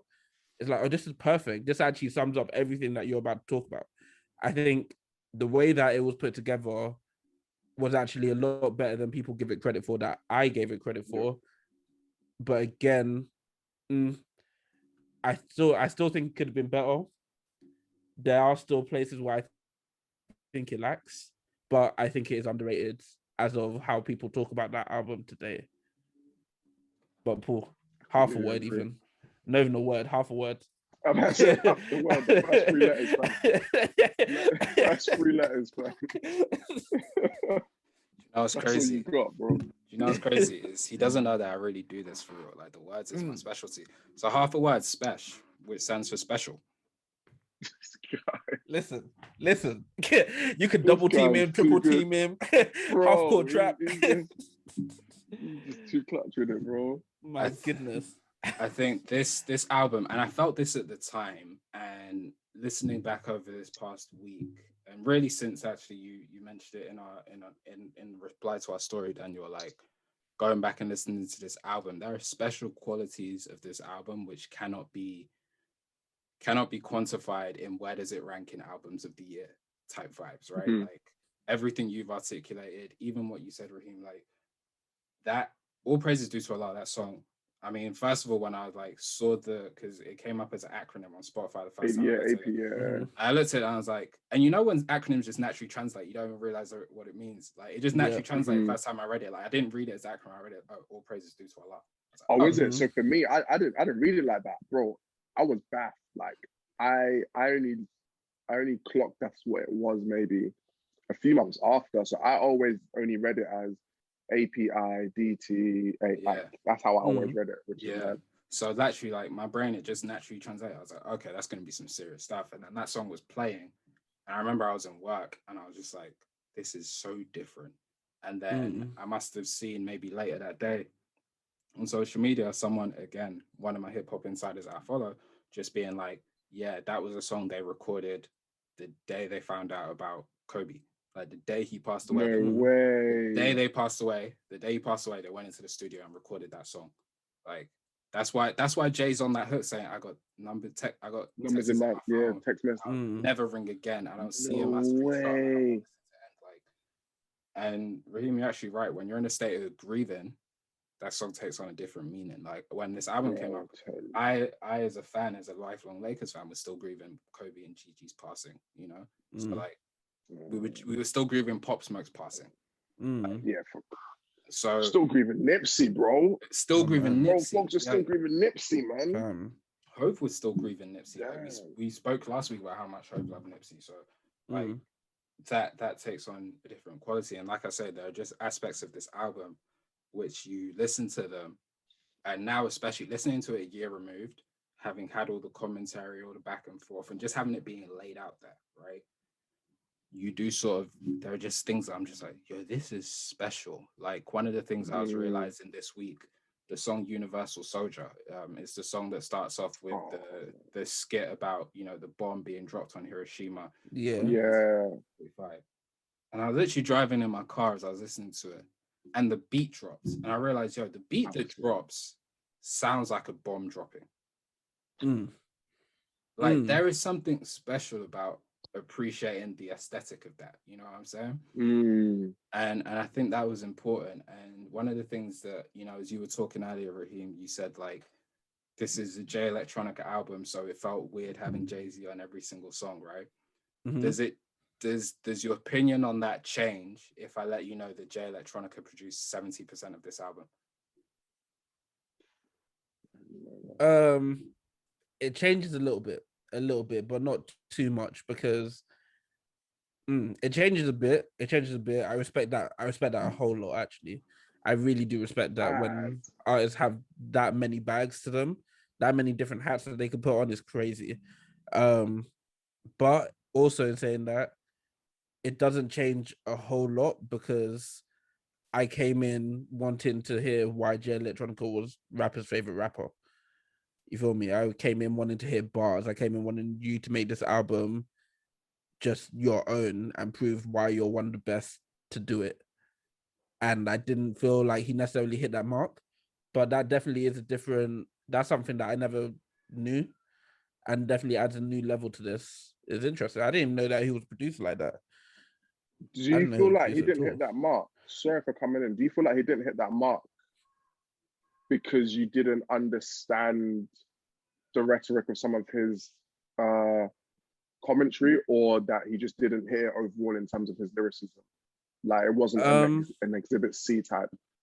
Yeah, I think it was more so lyricism.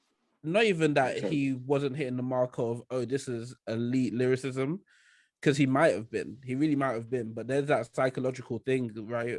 I can't remember what song it is. I think it's The Blinding. It's Blinding, where like Jay Electronica has his verse, and I remember like first time I'm listening to it, when I was listening to it this week, I always think, you know, yeah, I've actually been harsh. Like Jay Electronica's going in here, but then Jay-Z comes in, is like, oh, if I call my son sir, you gotta call my son sir. He already knighted. But I said, whoa. Jay-Z. And when stuff like that happens, it's just like, oh, okay. All of a sudden, the lyricism that you just heard before that, it doesn't sound as poignant anymore. It's not sticking out in your mind. And that's what I need you to do on your debut album. You need to stand out. Like I went back to that track now, yeah, bro. And once upon a time, there was a little you at the curve of a line. What did he go? A stowed away captive, a long way home from Zion. The Dove Prince sang about the purple. Bro, he goes in like Electronica actually goes in on this. And I think even when you go to the part of it's a return of the lost and found tribe of Shabazz and Anunnakis, and I was like, and then it's a return of Mr. Shakur spitting out flame like paparazzi. I was like, what? Man, I really think that. I think because Jay was on it, and because Jay came like Jay in certain parts of it, and more times either before or sometimes after. I think because Jay's on it, it's like whether he comes before and he goes hard on it, like on Ghost of Soldier Slim, or he comes after you, like on the blinding, you'll forget what came in between. You'll forget what came either before or after. But nah, man, it's I think definitely is interesting, right? Because I guess here's where I have to sort of take away some of the pleas that I'm copping for Jay Electronica here, right? Because as you guys said to even start this off, there's Jay-Z's done a collaboration album before in Watch the Throne, right? Yeah. And at no point, even though that was always packaged as a collaboration album, but even in that being packaged as a collaboration album, there's no one I hear that ever says, "Oh, Kanye got washed," or Kanye's verse here wasn't, as poignant as Jay-Z's verse, because the whole album, people quote Kanye, people quote Jay-Z all the time, innit? And so I never liked that comparison when this obviously came out, and people were doing that a lot, right? Even like there were times where I did that, and I sort of look back at myself and I don't like the comparison, because they're coming from two polar opposite worlds, in the sense that and it's twofold in that. One is that Jay Electronica and Jay-Z had something distinct that they wanted to do with this album, which supersedes what you and I as fans would have wanted them to do, clearly. Now that disappoints us as fans, because like I just said, I was waiting for a what's free level verse. Do you know what I'm saying? I was waiting for a what it feel like level verse. You know what I'm saying? Like I was waiting for that level verse, but then there are pockets of that, and there are pockets of learning and teaching, which is what they wanted to give. And really, as Jay-Z does not know my name, so as a fan, like he's doing the art which he wants to do. Do you know what I'm saying? And he's delivered it. Jay Electronica is doing the art that he wants to do, and he's delivered it. The second fold, which is why I feel like it's also unfair to hold Jay Electronica to what you just said, is that although he is our favorite rapper's favorite rapper a lot of the time, right? At the time when Watch the Throne came out, Kanye was the best rapper on the planet. He was coming off My Beautiful Dark Twisted Fantasy. And so he's coming to it from a sense of like, I have just dropped like my best album of all time. I'm being celebrated, like from being called, from President Barack Obama calling me a jackass in 2009, to going on stage and doing what I did to Taylor Swift, to then a year later going on the same stage with my red suit and Pusha T in the salmon suit and performing Runaway, to having the album drop, to it going #1, to it being hailed as this musical masterpiece. Yeah. Let me go into the studio with Jay-Z, and when he says, I got 5 passports, I'm never going to jail, I can look him in the eye and say, I made Jesus walk, so I'm never going to hell. You know what I'm saying? And I think so you have that, and there's just more seasoning there. But also, and I think like Daniel, I think what you're saying is right too. There are levels of that with Jay Electronica too in this, which like I'm only really deep in this year, like, because on that same track that we're talking about, the blinding. See, I name my son sir, so you gotta call my son sir. That boy already united. He ain't even out his rumper. And that second verse, let me just read to you the second verse, because I was like, as I was listening to it this week, it just kept hitting me. It was like, Hove hit me up like, what, you scared of heights? No, your sister tired of working. Go do her something nice. I'm like, oh, you know, I stayed up for Fallon late nights. Now that's crazy in itself, because his sister being named Fallon, saying, don't you know I stayed up for Fallon, being Jimmy Fallon, who has a late night TV show. It was different. Oh, his sister called Fallon. Oh, he's going. I didn't know that. I didn't know that at all. She need bread, she need rice, she need thread, she need ice. Either tell it to my bank account or say it to the dice. When I lay down in my bed, it's like my head in a vice.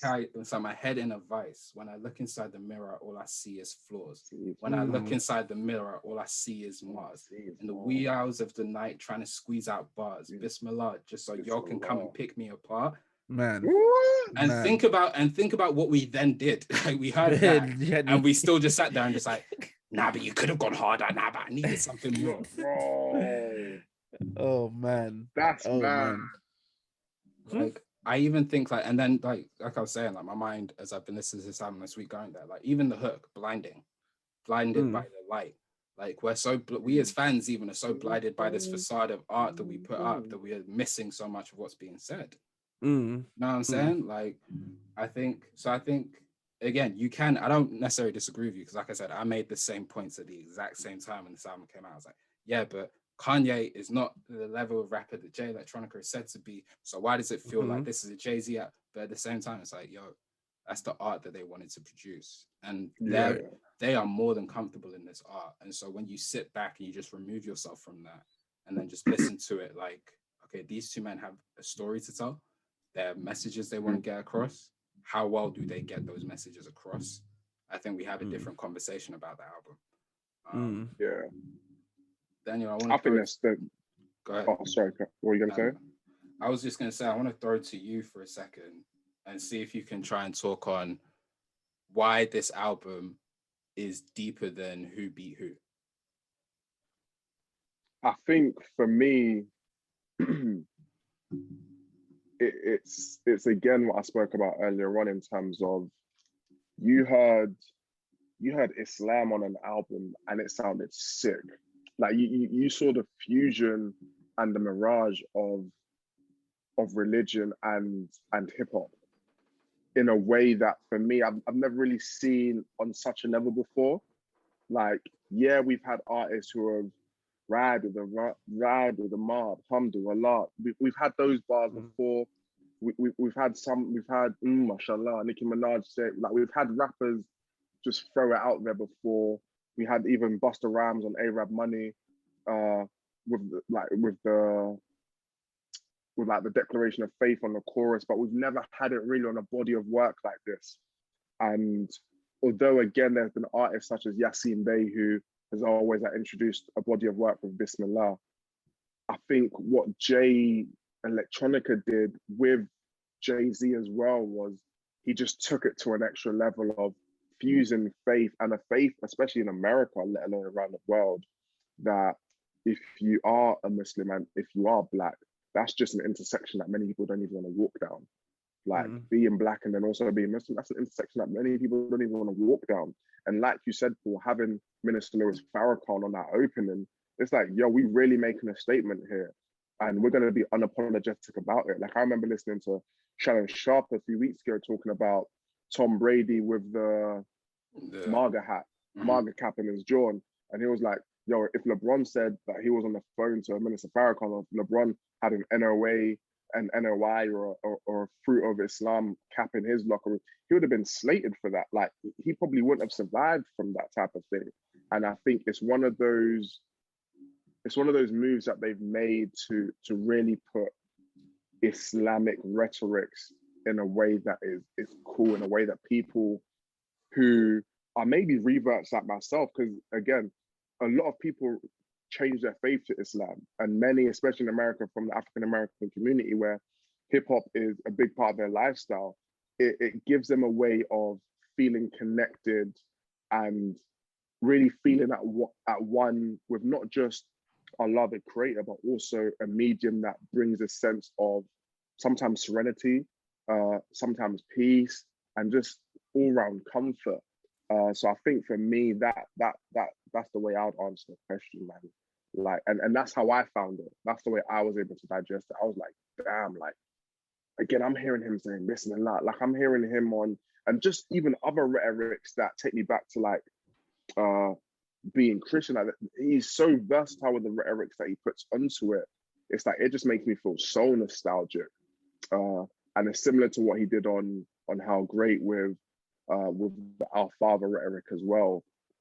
I think it was big in that regard, and I think that's where it goes over many people's heads in terms of, like I mentioned before, maybe hearing someone say Kaif Halak Habibi, and you don't know what that is, or hearing the intro, like him going on the intro and saying Bismillah, Bismillah Rahman Rahim, Ashhadu an la ilaha illallah, Ashhadu anna Muhammad Rasulullah. Like, for me, I was like, rah, like my first reaction to that was, wow. Like, I've literally just heard a declaration of faith, and it sets up the tone for what was going to come after that. And I think, speaking to another person, I'm going to speak into Kasim, who's a calligraphy artist, like a big calligraphy artist, worked with a whole bunch of big brands. Like, we kind of said the same thing. There's a whole bunch of like NOI rhetoric in there. But for a fusion of Islam and hip hop, it was extremely beautiful. Like, extremely beautiful, I believe. Fair. Fabulous. Rahim, what's the more that you felt like you needed from this album? That I felt like I needed. Oof. Yeah. You know what? And obviously, it's a conversation we've had on this podcast many times, so many times at this point, too many times even. But I could have dealt with this album being slightly longer. Really? Slightly longer, not because this album felt short at all. But I think Jay Electronica would have very much benefited if he added maybe 2 or 3 more songs where it was just him. And just one simple beat where he could go crazy for maybe 2 minutes on each of those songs, just to really show us that no, he is the guy that is being spoken about. He is the guy that has drummed up excitement over his name for the last few years. I think that is what's missing from this project. Even in saying that a few of those songs could have been added, I think a few of the songs could have been taken off. Flux Capacitor, as crazy as they go on Flux Capacitor, listen, leave everyone should just leave Get the Gat alone, because that song, if for anything else, I don't want to hear it flipped. I actually don't want to hear that song flipped ever. You saying Flux Capacitor should have been left out? Either left out or different beat on it altogether. That get the get on the different beat. Oh nah. Oh yeah, I think that like that for me always just shouts out, like, you know, Jay-Z doesn't have social media, right? Or at least he doesn't use it. Yeah. But how he's always so current, up to date. Because at the time, this obviously came out March 2020. Just after past few months, not even just a song, but like LSU's American football team, State University, with the hardest video. But Get the Gat was their song on the run to their national championship at the end of 2019, early 2020. And they were in the White House when they went to their visit doing Get the Gat, Get the Gat, Get the Gat. No way. And so for me, when I heard it, I was like, and this is what he always does. Like, he stays current. Like, we won't see him, he won't comment on anything. And then a verse will just randomly come and it'll be right up to date with what's going on. That spun me. I really like that song. I think it holds its place. You know, it is. I think in terms of lyricism on that song, I like it. But the flip of Get the Gat on that specific beat has always just, I feel like I need to fight past that little intro where the beat is doing whatever the beat is doing, and there's a Get the Gat. I love the little hiccup of it, and like I'm like, okay, hold on, and then Jay starts doing his thing. I'm like, okay, all right, cool. I can even when Jay Elect comes in, he does a little Biggie flip. Remember rapping Duke, the hard. Make it to Alhamdulillah. No, it's bro. hard. This was a track, man. This was a track, bro. And I personally, the beat is just. I love the rock out with the Rihanna sample at the end. Like, I loved it. The Rihanna flip, that was wavy. I really like that. So okay, so where? Go on. No, yeah, like I always say on the podcast, isn't it? Like, my whole thing is production value. So if there's a disconnect for me with the production, then it's tough for me to enjoy the song all the way. And obviously, as I said, like the beat on that, the flip, it's not for me in it. So I have to literally force myself to listen to what they're saying and get gassed over what they're saying for me to actually enjoy that song. So as I said, like an extra few songs on that album where he just goes crazy, maybe at the sacrifice of a few of the songs that are there, I think it could have really helped him. I agree with that to a certain extent, to be fair. And I've never thought about it like that in terms of just having them extra solo tracks on there, just for him to go crazy on, like he did on like Exhibit C, like, because he spazzed on Exhibit C. But again, he also kept in that, like, I agree with you, to be fair. Maybe like 13 tracks. Yeah, nothing too crazy. So we're talking about tracks now then. So it leads me naturally, as we begin to like sort of wrap up on this topic. What's a track that everyone has to go and listen to from this album? Rahim gonna go first. In fact, Paul, you go first. You be sticking it on. You go first. He swears he's the point guard. I'm a pure point guard, man. Chris Paul archetype. Chris Paul archetype. Oh, my bad. All right, cool. Rahim, you go first. No, I'll take it. I think goes to Soldier Slim. I think goes to Soldier Slim. There's a toss up between Goes to Soldier Slim and All Praises Due to Allah. But I think goes to Soldier Slim. When you know, I'm just sat here and I've got like the description of it up and like reading that, like, you know, Soldier Slim was an American rapper and songwriter. He's from the same hood as Jay Electronica was from. And so using that memory to craft this verse.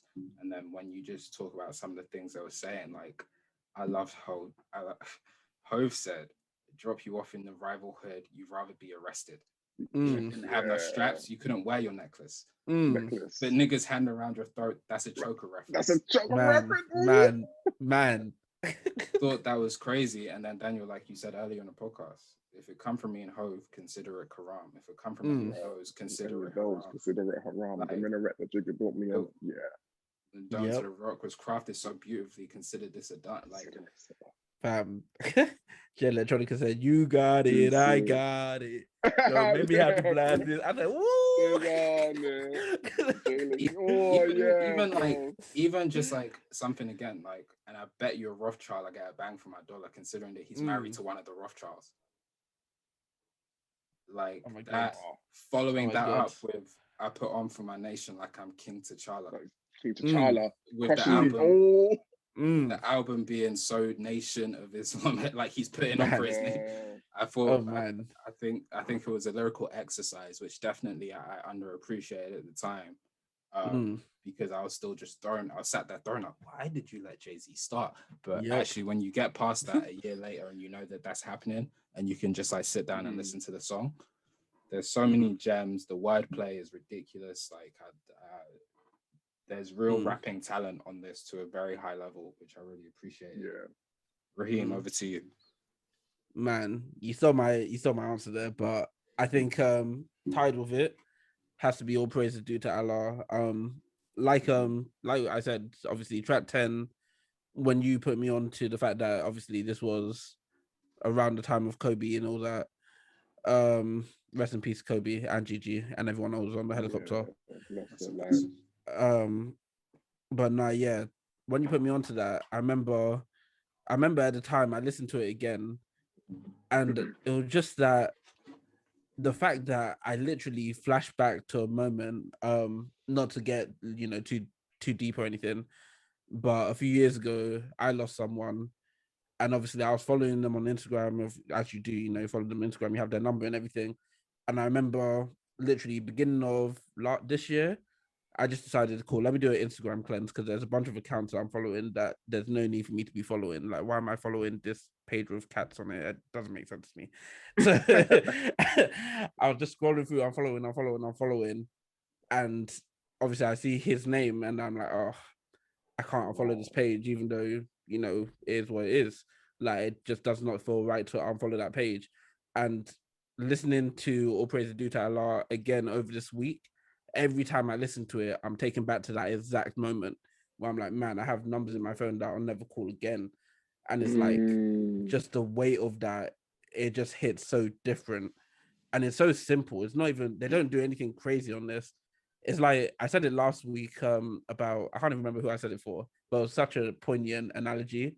But this song, again, it just gives me that Luka Doncic type vibe where like the fundamentals are there. Like, you're not doing anything crazy, but it's so effective in what it's trying to do. Like, it's just, it hits real close to home. And I think it's so, for you to be able to do that, for you to be able to make a song that's poignant to everyone who's going through anything like that, it speaks to talent level, really. Yeah, just talent level. But Daniel, I'll throw it to you, man. Yeah, I think you guys have definitely picked some serious tracks. I think even with All Praise Due to Allah, it's a track that at first I actually didn't rate, and I think it just went over my head, and I just didn't rate it. But very recently, I've gone back into a bag of it, and it's been a track that, bro, like I've gone to bed listening to. Like it's been that soothing. it's been that nostalgic. And like you said, Paul, it's a track that when you can think about someone as well, yeah, the track, you know that you connect to that track differently. And they've done their job as artists in terms of setting out a goal of what this track will do. But I think for me, if I've had to recommend one, it would be the Never Ending Story. I think with that track in itself, there are just so many hidden gems that are needed to hear around race, around materialism. Like I loved Jay's verse, his second verse, where he's just like, I'm a miracle child with imperial features. I'm a page turner, sage burner, Santeria. And then he talks about they'll cut off the nose to the spite of the face. They'll steal your Jesus.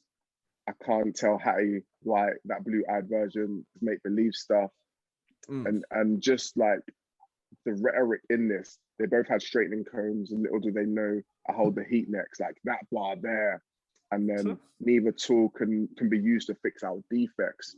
Like as a Black person, when you can take that verse in itself, it really makes you know that. And as he beautifully ends it, P.S. we born perfect, fuck all the BS. Everybody want to be us for real. We just got to see us, inshallah. Like to end that track, I think he ended it beautifully, especially with that rhetoric.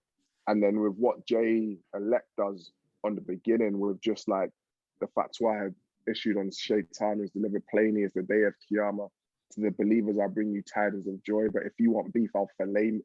That wordplay there. If you want beef, I'll fillet mignon, bro. Like, I think it's. What are you gonna say, P?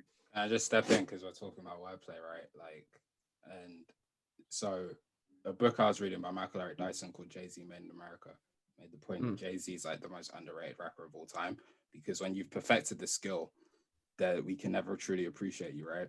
Yeah. So the line you just spoke about, neither tool can be used to fix our defects. P.S. we born perfect. Fuck all the BS. Have you ever deeped the double entendre? No. So obviously you got P.S., which is like a letter, just to add this initial extra bit, sign on, right? And then you've got P.S., which are the initials for Adobe Photoshop. Neither tool can be used to fix our defects. No way. Yo, that's just giving me goosebumps. Hey man, let's wrap up. Let's wrap up. That's just giving me goosebumps, yo. He's playing us at me. I'm playing us out this week. Yeah, Nigeria never carry it. Let's go. Oh. That's crazy. That's crazy. Like, nah, he's would have never caught that. Clear. That's yo, Jay-Z makes this stuff look too easy, man. Because Jay-Z will will have a verse, and I'll be questioning, why can't I do this? I study English. That's what I studied English. So as we begin to close, man, we like to play the 3-word game here at the Two Stubborn Nigerians podcast. So Daniel, I'm gonna start with you. You have to describe this album to someone who's never heard it before, and you only have 3 words. What 3 words do you use?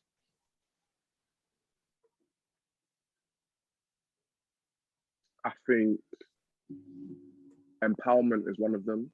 Yeah. Or empowering. I think with what the album does, it's an empowering album that holds empowerment in it. I think if I had to pick a second word, looking back at the album, it's nostalgic to a certain degree.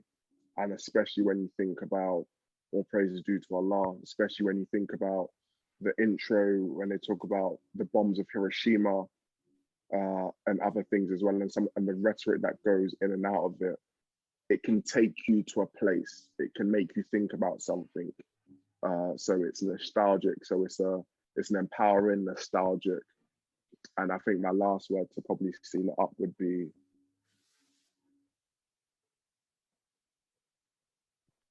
what would it be? I think if I'd probably have to steal Rahim's word from the beginning and say that it's an underrated body of work. it's an empowering, nostalgic, but underrated body of work, I believe. Because the way I'm pensive, I might need like another hour and a half to get 3 words in. So I think right now, like on the off the dome, I would say it's an empowering, nostalgic, and underrated body of work. Rahim. Man, this game's always tough, man. It's always tough. I would struggle, man. English is free, but I think I'm a cheat. I'm a cheat with this one. 3 words to sum up this album. It's a written testimony. It's a written testimony. Come on, man. I'll be a poem for real. Like the second these no language vocals come in, I'm clear. But nah, yeah, I think the album title. Oh, you ain't lying, though. Honestly, I think it's so the album title sums up what the album is so well in this case. Like, in talking to you, especially Daniel, throughout this whole album, you can tell this album's mad personal to Jay Electronica. Like, I do think that the same way that people get personal when they stand up and tell their testimony, or they stand up and say, okay, I've gone through this, but because of this, I've gotten here. I get that same type of vibe throughout this album. Even where it might not be as clear, it still has that underlying type of energy, type of energy where you actually listen to a testimony. So yeah, I think a written testimony is the perfect 3 words to actually sum up this album. I know I still Paul's answer, so I know it's stressed. I know it's stressed. I had three because I was gonna go written testimony, but I thought that's too easy. So I was gonna say the overwhelming event, because I do think there are aspects of this album which are just overwhelming. Like we said before, it goes over your head if you're not careful. But no, in all seriousness, 3 words. I think a personal exploration would be my 3 words, because this album is deeply personal. You can see the exploration that these 2 men went through. Like, even especially with Hope, like if you link it back to 444, when he was talking about like and I can't remember the song off the top of my head, which is wild, but like there's a song where he's talking about, I think it's Legacy, where he's like, the sins of the church before led to multiple religions I study, Buddhist, Christians, Christian.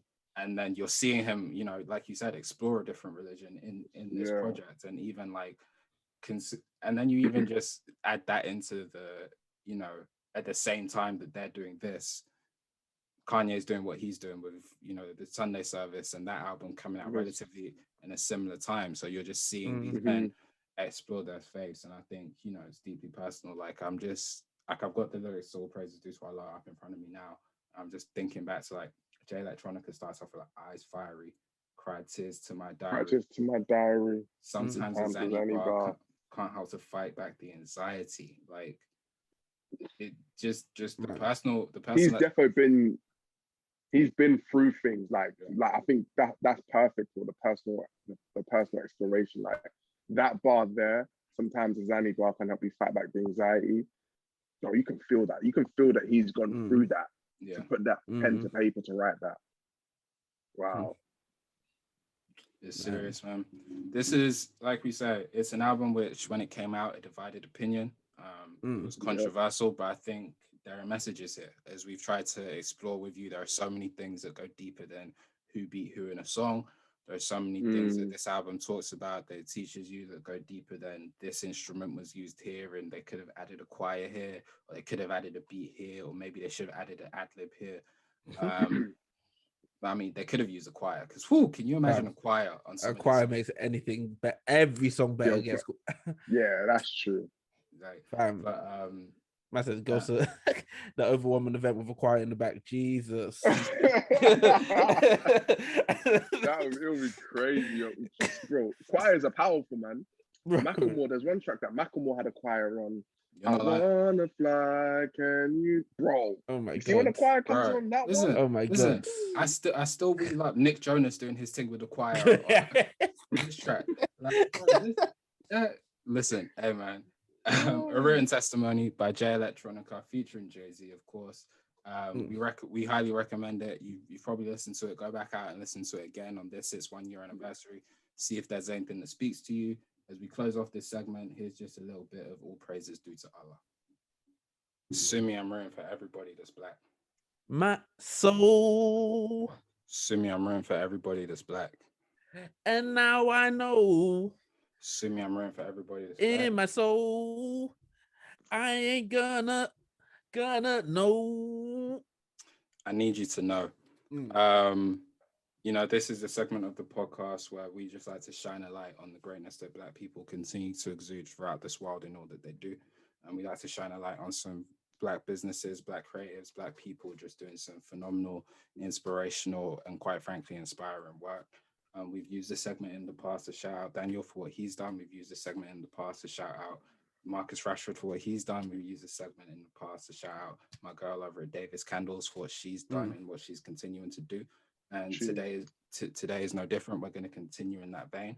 Daniel, I'm going to throw it to you because I know you've got something very important that you want to just shine a light on while we're here.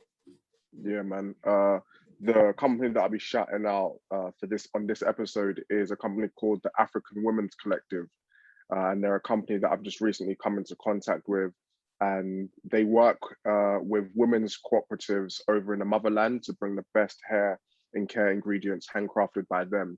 So I think it's an amazing initiative. They work with people in the Motherland in Ghana, and they're getting the best products for our people here, but made by them. So it cuts out any of the big organizations, and it really empowers them. And I guess it's ethical, it's also sustainable, and it's damn sure 100% natural. So if anybody, any females, any males need any type of hair or care products, definitely check them out. The African Women's Collective on Instagram. Yeah, we'll throw that at in the description so you can find that there. That's a great point, and we forgot to mention, and it's a huge oversight on our part, man. Shout out women this month of March, International Women's Month. Oh man, March 8th will be International Women's Day. Show some black women in your life some love. Mother's Day is coming up soon. Show some black women in your life some love, man. Shout out to all the women and all the things that you do, the greatness that you continue to exude, the boundaries you continue to push, the glass ceiling which you continue to break through. Right. And men, let's do our part to make sure that their come up is easier for the next generations and for today. Yep. Man, this is a special one. You know, everyone listening now, if you've listened before, this might be your first podcast. But at this point in the podcast anyway, you should recognize the difference between my voice, the difference between Daniel's voice, and the difference between our very own podcast P's voice. Now I say this because our very own podcast P is starting a new podcast, man. It's called The Conversation. Now, if you listen to our social justice, what we do on social justice anyway, you know, I always let Paul run point because this is what he really does. Like, he's really a humanitarian for real. So this is what you're going to do for your podcast. Like, you're just talking on social events that are going on. You're going to have guests on. You want to talk them through what you're actually going to do on the new pod? Oh, man, appreciation. Yeah, the Conversation podcast will be coming soon. We'll be having guests on each and every episode. There'll be guests from a different background, different places in the world, different range of focuses and intersectionalities. What we're trying to do is just have a conversation on some of the most pressing and most important human rights and humanitarian issues that face the world today. I think it's wholly important that we as a people continue to keep ourselves informed on the problems, but also just as importantly, continue to keep ourselves informed on the solutions. And I think that's one of the things I really hope we're able to do with the conversation is not only shine a light on the people who are addressing the problems, but shine a light on the people who are actively promoting solutions and doing work. You know, the thing about this world is that we're more alike than we are different. And in that same vein, a lot of the problems that we face are so alike. You know, at the same time that people were marching in the streets for George Floyd in Minneapolis, Minnesota, people were marching in the streets in Brazil for 14-year-old João Pinto Pedro, who was killed by police because he was black. And those same issues at the same time that you know, people were marching in Nigeria about ending SARS, people were still marching in Brazil about the same issue. At the same time that people in Mexico are campaigning for you know, tougher accountability for the crime of femicide, people in South Africa are fighting for the exact same thing. So I think it's important that we understand the global context of human rights and these issues. And what I'm hoping to do is just to bring people way more informed than me and you know, just way more in tune than me to educate as many people as possible about what's going on, keep things in the conversation, and push you past the point of conversation to the point of questioning and to the point of action. Thank you. Yeah, that's cool, Man, I'm excited for that one, man. I'm excited. Cool. Do you have a release date? We don't, but it will come when it comes, man. It's going to be one of those things that whenever there's, you know, an issue, whenever there's a topic, an episode will come. The first episode is recorded. We're just waiting for everything to align, all the stars to align. It'll be put out very soon. See, Paul, this is why this podcast works for real, because you're so consistent. Because if I'm not mistaken, that's exactly how this one started as well. Yeah. It came when it came. It'll come when it comes, man. Thank you for that, man. Shout out to all of you just around the world, just doing things, man. This lockdown is not easy. This pandemic is not easy. Man. You're still persevering. Shout out to each and every single one of you. As the song says, man, I need you to know you're so beautiful. Who a decade better giving niggas decadent rap? Respect is in order, and if you hate me bad, do it loud. I root for everybody black, and haters say that's crazy. Wow. Hey, you know what's crazy? Do you know what's crazy? No, let me say it. Yeah. Why are you all stepping on me? Let me say it. Because what Kelly Price did on that song, there was no need for it. Because she knew she was snapping already. She said, no. I'm a riff until they hear me riff. She flames, yo. Oh man. We've come to that time of the podcast, which is everyone's favorite time of the podcast. As my good co-host usually says, it's the rock, the foundation that this podcast was built upon. Yes, sir. No, it's not home time. It's time for some recommendations. It's the time where we like to go into our music libraries to pick out something that we feel like you at home should listen to, you know, for the week, and just to either cast your minds back to something you may have heard in the past, or give you something new that you may not have heard of that we feel like everyone should listen to, and you'll definitely take something away from it, whether it's you'll learn something, whether you have a good vibe, whether you'll cry, whether you'll meditate, whatever it is. Rahim, kick us off. What you got for the people this week? Man, if you follow us on our Instagram page, 2_stubborn_Nigerian, I'll repeat it, 2_stubborn_Nigerians. You would have seen that one of the songs of the day that we did this week was Xavier, Omar, should I say? And man, this was a discovery for me, man. This was a discovery. I have not stopped playing this guy all week long. I've fallen in love with his music. A song that I think everyone needs to go away and listen to is If This Is Love. Man, there are times where someone will put pen to paper and you have to really genuinely ask yourself, were they watching me whilst they wrote this song? Because this song is a bit too personal. I feel like it's hitting too close to home for me. But it's just so poignant. I love it, and I think everyone will love it as well. So my recommendation this week, Xavier, Omar, If This Is Love. For me, I'm gonna take it. I'm gonna go with an album I referenced in the previous segment as PRhyme, or some people like to pronounce it PRhyme, but it's PRhyme, PRhyme. It's Royce the 5'9" with DJ Premier. I would recommend the Deluxe version, which came out in 2015, or you can listen to the OG, which came out in 2014. It's rapping at its finest, man. It's hip hop at its finest. It's pure, it's authentic, it's raw. Absol has a verse on there where it is absolutely ridiculous. It's wordplay to a level I've never heard it before.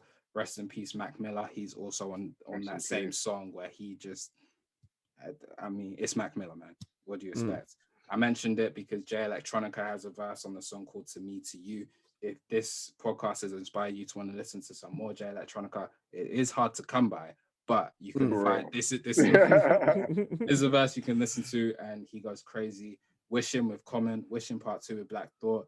It really is just hip hop in its purest and simplest form. A producer is scratching in the background, and rappers are coming on and doing their best to keep up. And boy, did they keep up. That's PRhyme, the deluxe version from 2015. Daniel, you got a recommendation for the people? this was quite a difficult one for me, to be fair.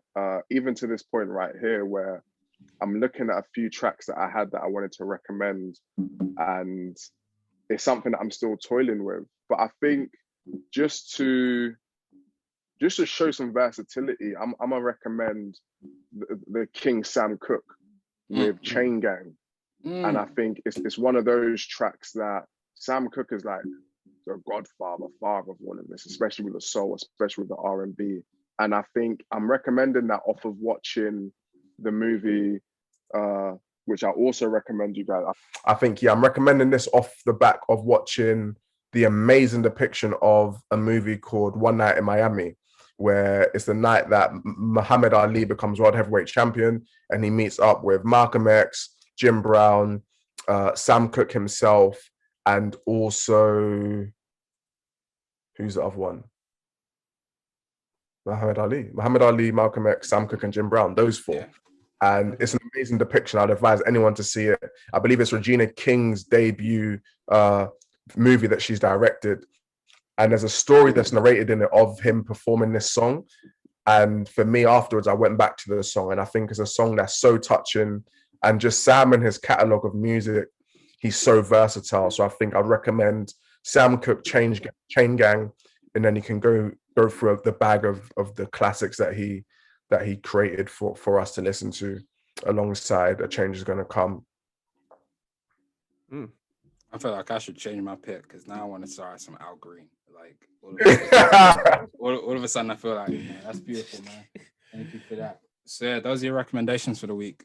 Take them, live with them, meditate over them, learn something, or just enjoy the vibe. Yep. Yeah. And just like that, man, that's 22 in the books. That's crazy. Mad. That's Alhamdulillah. Wow. So our next episode is our Jordan episode. Yo. Oh my goodness. I'll come with a Jordan flex, yo. Oh man. Man, Daniel, we really appreciate you sitting down all this time and joining us, man. It was a deeply important discussion. I enjoyed it. I learned so much. I took so much away. I've enjoyed, like I was saying, I enjoyed this week having to like listen to this album multiple times again and again, and just like relearning music. And it gets us back to just like the beauty of music. It's timeless. It's timeless. It's always going to be there, and there's always going to be something new you can take from it. Like there's always going to be something new. Like just through this podcast, we learned something new with some of these. Yeah. So, man, we appreciate you. Thank you so much for joining us, man. Thank you. We really appreciate you here at this podcast. We're going to continue to shine a light on all the great things that you do and everything that you're just a part of, man. Ouderinde by Oderinde. Those are scents that speak to you. We're both wearing them as we speak. You find at Wisdom and Knowledge. Just go and be blessed by some of the gems that come from that on Instagram, Twitter, Facebook, and YouTube, especially YouTube. I would implore everyone to go back and watch some of those lifetime principles from years ago. Because man, they were. I remember times when I was in sixth form, times when I was in uni, they were just like timely gems from years back. Like I know posts that there were times I used to tag us in posts like your collection of people every Monday that you put out, and there was just some they're still in my tagged pictures, and I go back every now and again, and some of the things you were coming out with back then still resonate now. I appreciate it, man. Later. I remember there was one that you dropped. I can't even remember what it was about, but I remember literally you dropped it the week that my dissertation was due. Yeah. If I hadn't have watched that, oh my goodness. Wow. Oh my goodness. That means a lot, man. Yeah, no, it was very poignant, very timely. No, thank you so much. At the same time as you've seen, on his t-shirt, on his hoodie, Black is Beautiful store, as you can see in my background here with the bomber, Black is Beautiful. I believe you can get 10% off with discount code DO10. Yeah, Black is Beautiful store.com, I believe it is. Yeah, we'll put that in the bio, in the description of this episode too. Man, we really appreciate you, man. Thank you so much for joining us once again. No, I'm grateful, man. I'm really grateful. The stuff that you guys are doing, mad inspiring, man. Like, just know that the inspiration is likewise in terms of the consistency. Like, the consistency that you guys are throwing out reminds me of the consistency that I was throwing out when I started Wisdom and Knowledge and I started the Lifetime Principles. And I think consistency is that thing that people miss out on. Like they want to be great once, but that's you can't be great once. It has to be a continuous thing. And when you put someone in someone's face for so long, eventually they're going to take to it. So I think the stuff that you guys are doing with not just the quality of the production that you guys are making, and it's been so inspiring to see how it's developed over track 1 to track 22, but the consistency of it all, bro, mad inspiring for the both of you. So yeah, just know that the inspiration is likewise, and I'm inspired by it myself, man. Thank you, man. Thank you, bro. We appreciate you. As we say, man, last year was about branding. This year's about expanding. You know, I've said it before on this podcast, and I'll say it again. We are elevating while other podcasts still wallow Come in on, man. manifestation. Tell them. Anchorage tribalism. Ethnocentric Oh, chivalry. yeah. And states brigadish. Kex, take us home, man. Man, cool. I'm playing us out this week. I think so. I'm pretty sure I am, man. If not, then it's gonna be kind of sad because the song I'm sitting on, woof. Obviously, I let you guys know that this is the song that I was first introduced to Jay Electronica. Control, man. Control, what song? So you know, sit back, enjoy the music, and then dip, go and continue with your day. Yeah, and I guess that's it. Other than the fact that I haven't yet said the most important thing, which is Nigeria never carries Carries? last. Never. Peace and love.